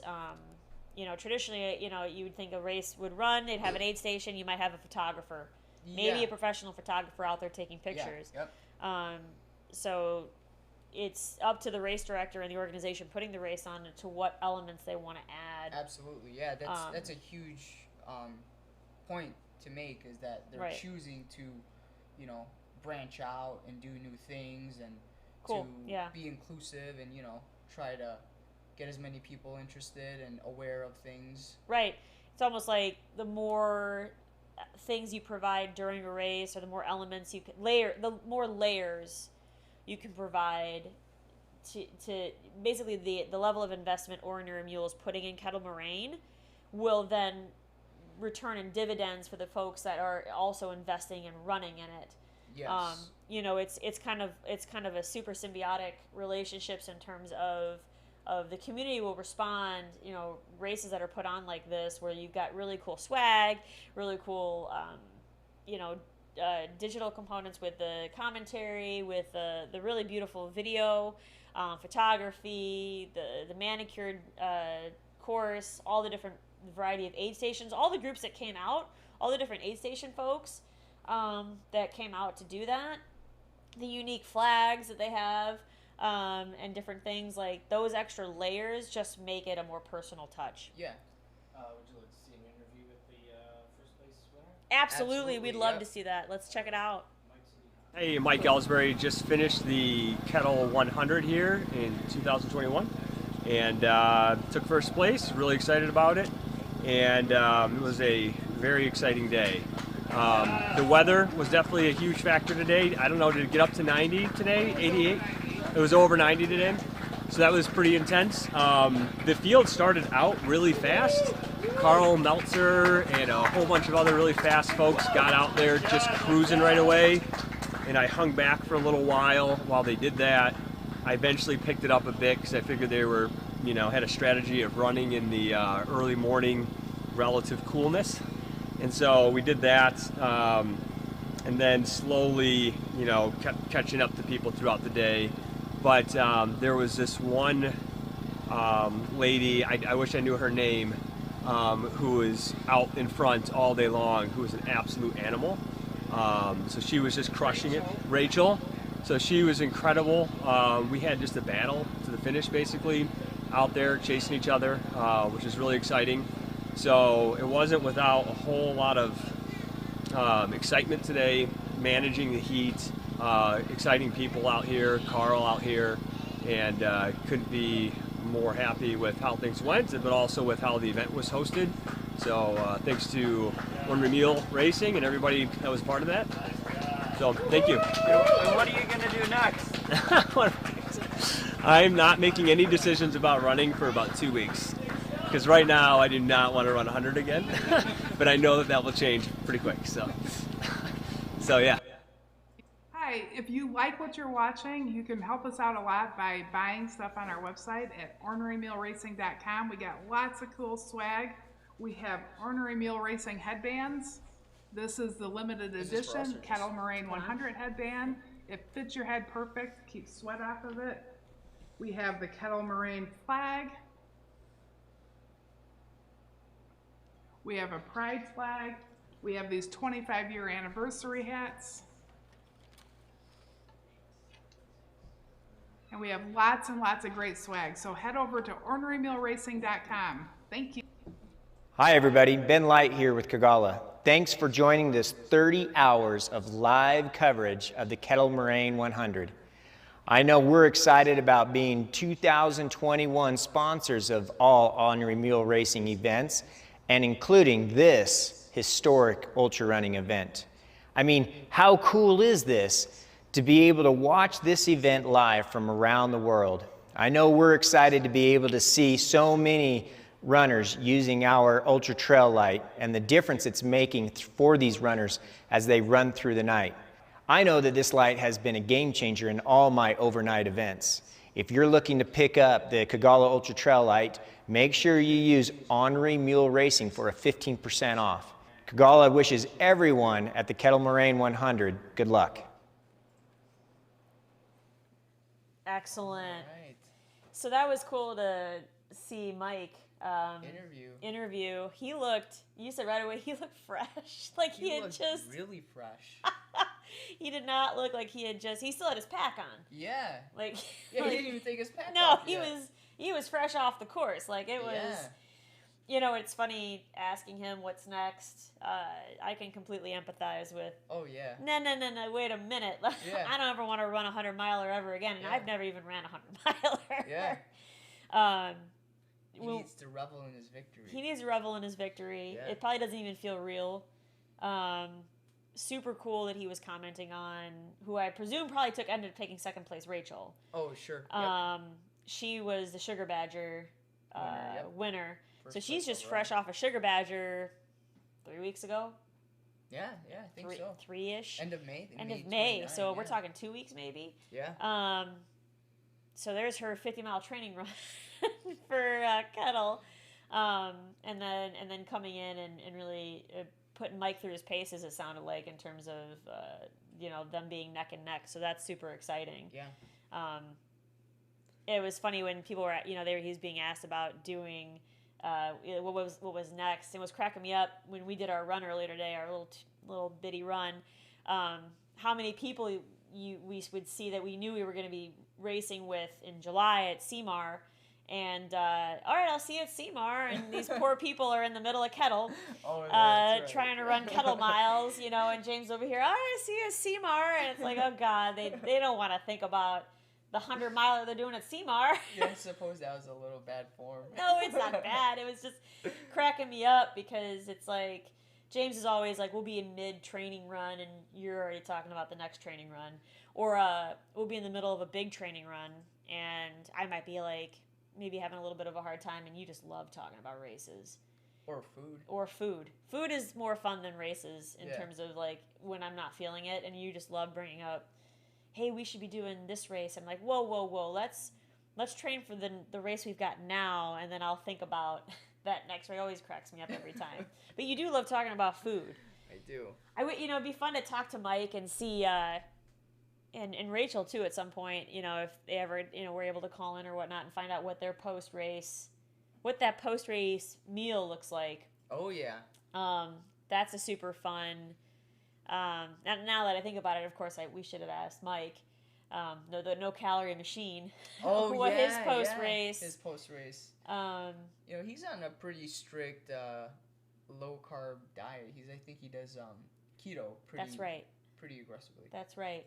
So I'd be curious to hear what Mike's plans are. Yeah. I know what your plans always are in terms of it's always pizza. Always pizza. Always pizza. I with like the ever evolving experience and training and nutrition, you know, what I found for myself was that for me, the way I personally would like to run my race and perform, I have to be kind of strict with what I eat when I eat it. Not that my stomach gets upset, but just the way it makes me feel. You know, like I get very tired of eating chews and gels pretty quickly. I can say I can probably go up to a 50K or 40 miles with just on gels and like, you know, carb drinks, but after that I really need to put something solid in my stomach. Yeah, Michael McKnight, earlier we had spoken to him.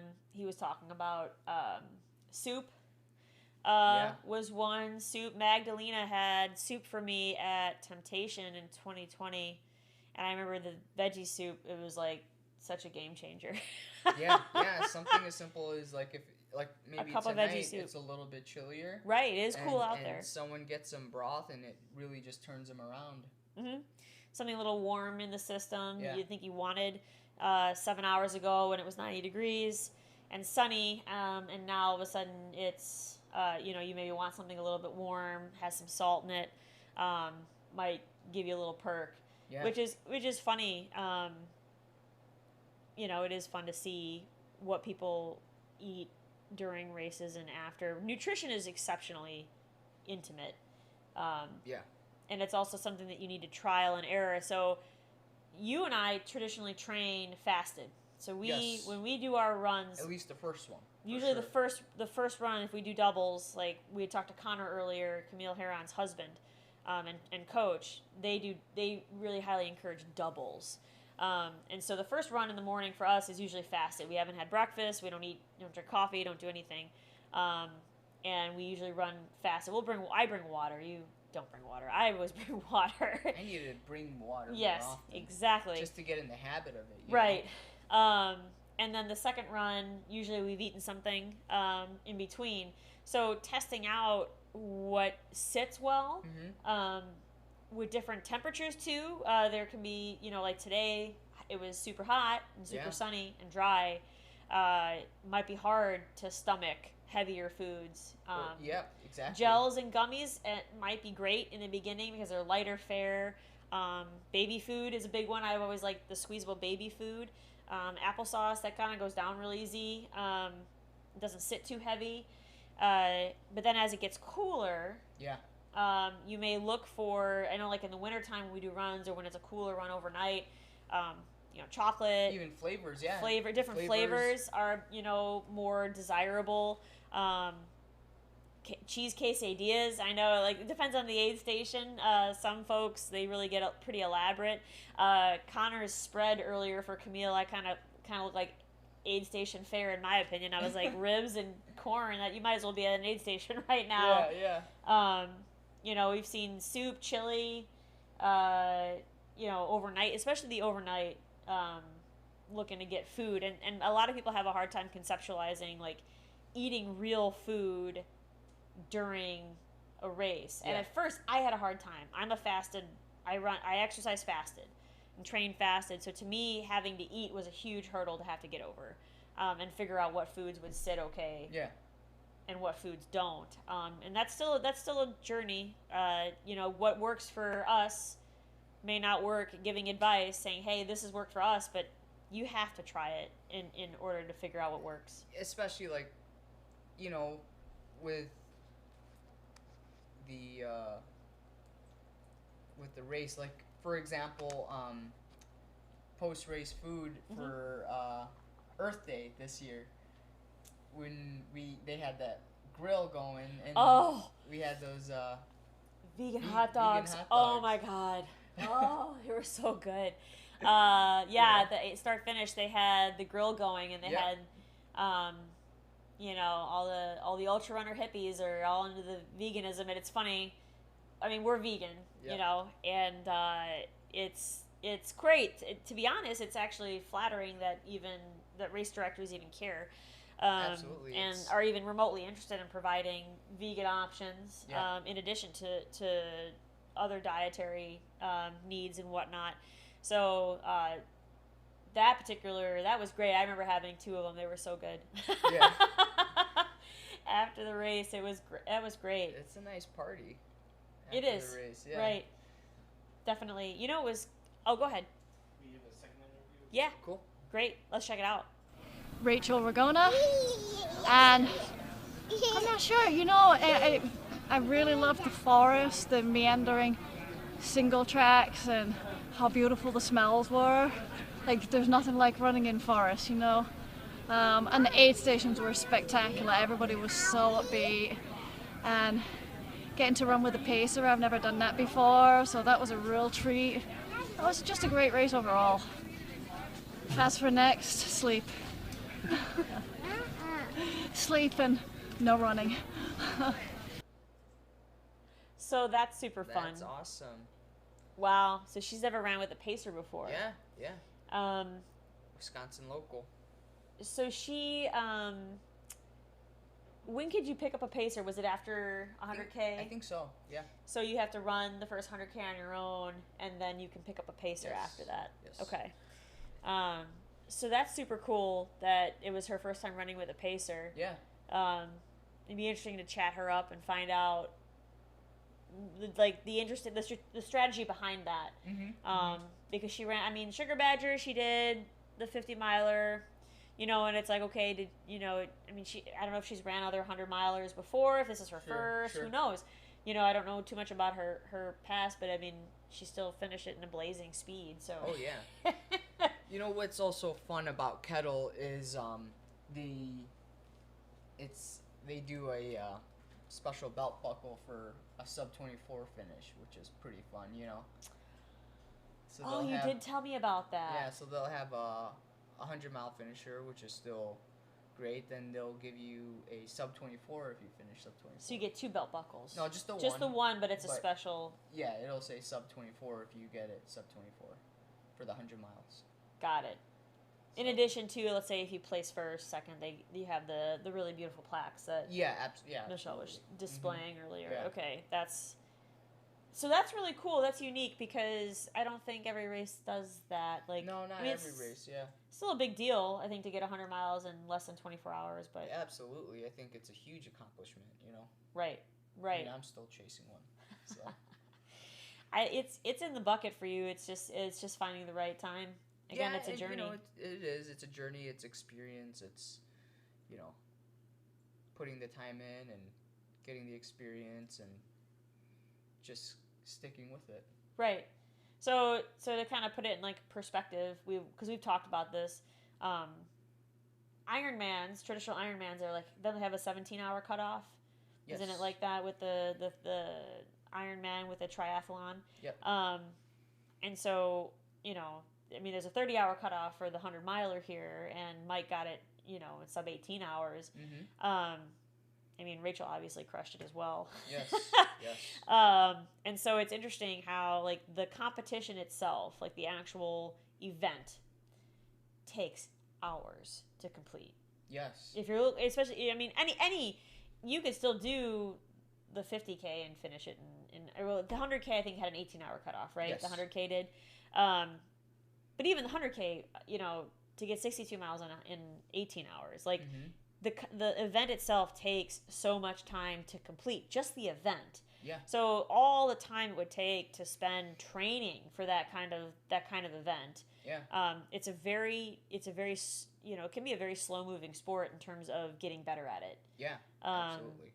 And you learn so much in the event, like while you're participating in an event.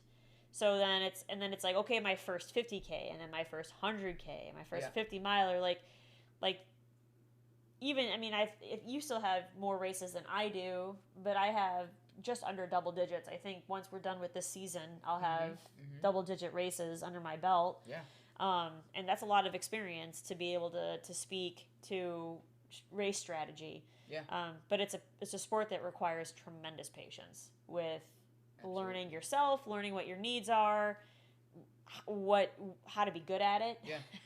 And you know, you can't and every race is different and every day is different. So you could be having a harder time one day and, you know, it's not your day, but you still find the will to finish, and Mhm. that's an accomplishment itself, even if you don't meet all the expectations that you had for yourself. But Mhm.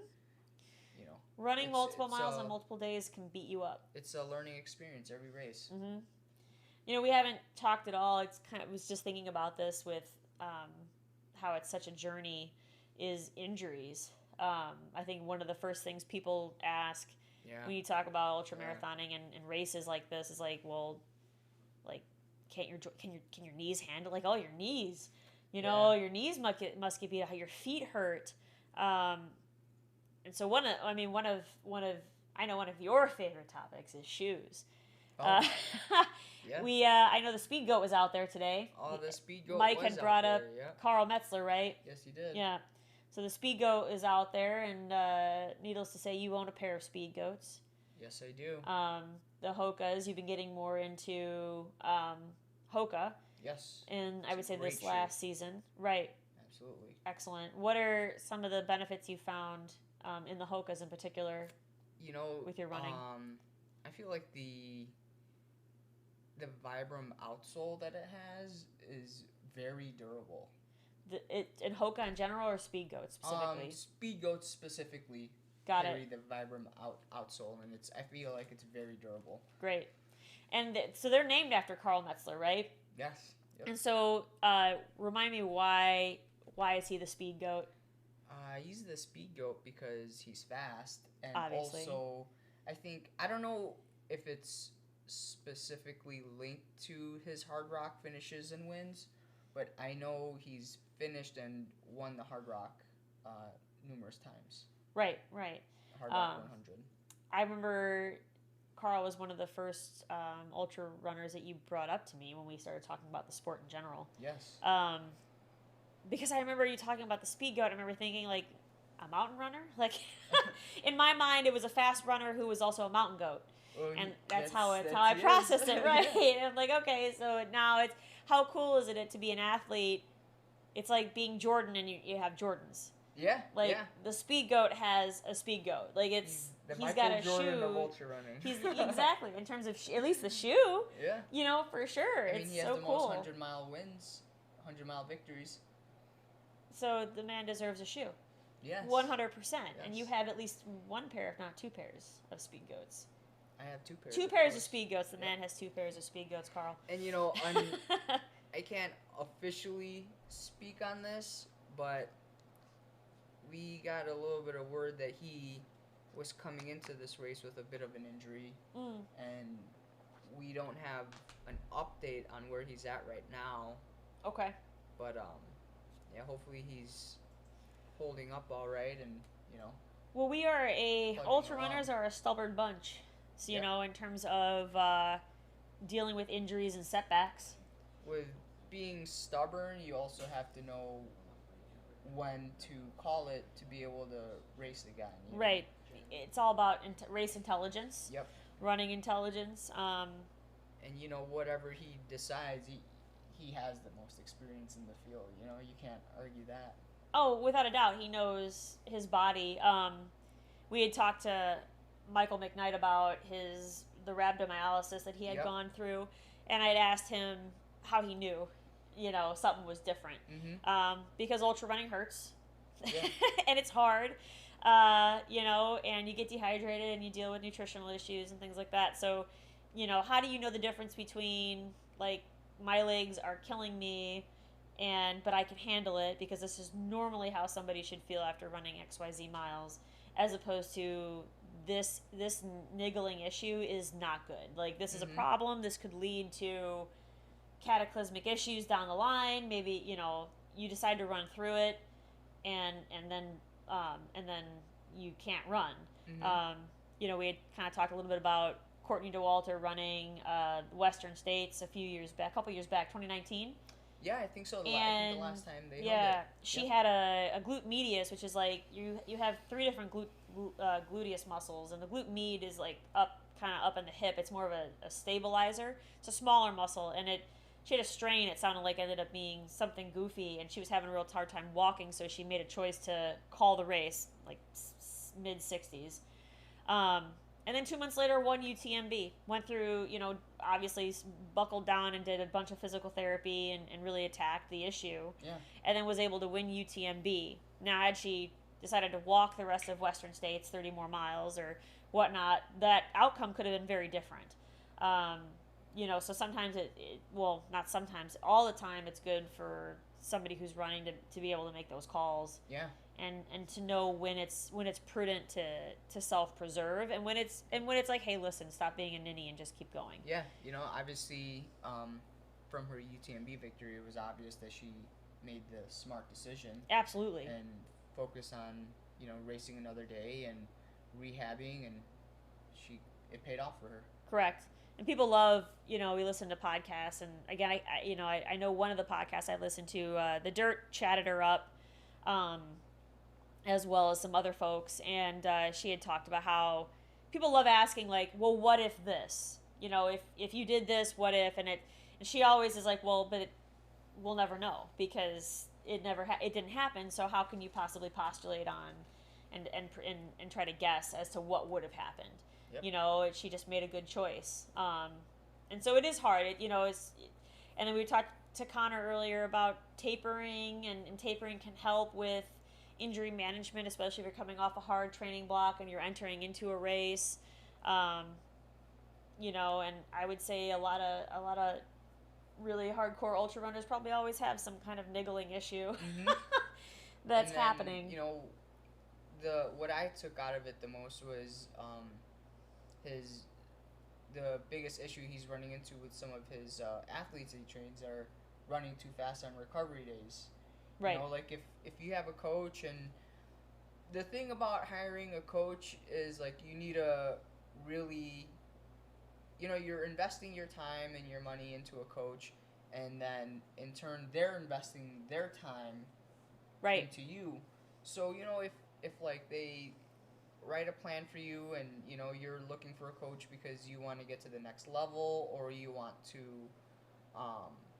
start off, you know, you're kind of at their, I don't want to say mercy, but you're kind of at their knowledge level. You know, you need to listen and really take it serious. And, you know, if they say run a recovery pace and you feel good and you want to run faster, you need to be disciplined and run what your coach has you do, and you know, it'll pay off. I think that's another really fun thing that Ornery Mule provides, are the coaching that they offer, and how their coaching staff is very experienced, and they're very knowledgeable in all types of situations with gear and race strategy and training, that they can write you a very would you say, like, a specific plan for you, individualized, you know, very tailored plan. A tailored plan, that's individualized. Listen to your coach. Well, yeah, and you know, if you want to spend the time and energy in looking into getting coached, I think it's important then to really follow it and have faith in the training. Yes. I think there's it's easy to lose faith in the training and to be, especially in a taper, to be anxious. We had just talked a little bit about how it's like you get anxious about losing fitness and losing what you've done. And you have to have faith in the work that you've put in. So it's like you're doing all, you know, this 12 weeks of a training block. It wasn't for nothing. Like, just because you're going to do a 3-week taper or something like that, you're not going to lose all the fitness as long as you do it right. You know, if you keep moving and keep running, Connor had talked about the fact that you're just sheerly moving. The volume is reduced. Yes. We've also looked into good tapers that include really good intensity. You still have to maintain certain intensity, but the volume itself is just diminished. It's like finding your personal balance between volume and intensity, where you have to pick one or the other on taper weeks or recovery days. You can't have both. Right. You can't have a high intensity workout with it being a high volume workout as well. Right. So when you're tapering, what I personally have found is if I'm going to do something higher intensity, then I keep it really short. And then if I'm going to do something very low intensity, I can afford to make those workouts a little bit longer. Right. And that's, sometimes that's something you experience through, you have to do through experience. Yeah, absolutely. And find out what actually works and what isn't working. Because it is hard. It sounds like if Carl came into the race with maybe some kind of a little bit of an injury or an unofficial niggle, and who isn't walking into, ultra running takes a toll on your body, so I would say that it's not uncommon for someone to walk into a race maybe feeling a little bit here and there. Yeah. And so that's hard. That's hard because it depends on what's going on and if it's something that's been chronic or something that's been going on. Yeah. Do you have any good updates? Nothing so far. Speaking of coaching, I can't speak 100% official on the coaching staff, but through Ornery Mule. Yes, through Ornery right. Mule. But I know, and I've never personally met her, but I know Coach Loretta. She's recently been invited to run Desert Solstice, which is... We had talked, you had brought this up to me because we had talked about their coaching. And she that's got invited. An invitation kind of race in Arizona where it's, I think, ran on a track. Yeah, you had talked about it. What's the distance for that? I think it's a 24-hour event, 12-hour, and maybe, I think, a 100-mile event. I'm not 100% sure, But I know that she's recently participated in that, which that's a pretty nice It hasn't happened yet? Or I thought it has. Oh, maybe it has. I can't be 100% sure. Got it. Well, Loretta, if you're, I think if you're listening, or maybe you're sleeping now. I think you've commented a few times for sure. Yes, you've helped us out with updates. Yep, that's been great. So if you're still awake, and if you want to type in a little bit in the comment section about that invite, if you ended up if it's ran already, if you've done it, what your experience was. It's so cool to be on the radar enough to be invited to a race. I think it speaks to the professionalism and the experience and whatnot. So that's super exciting to be part of it. Great, let's check it out. All right, I'm Jeremy. I'm Jeff Hunter. And I'm on my way out for the final stretch. 100 miler here. We're going out for the last 38 miles. We're going to pace them overnight and get them to the finish. So, try to talk myself out of it, but then he's like, no, we're going out. He needed a pacer. I offered. We're going to have fun. Should be a fun night tonight. Weather's great. Here we go. It's great right now. It's so nice. It's like 60-ish. It's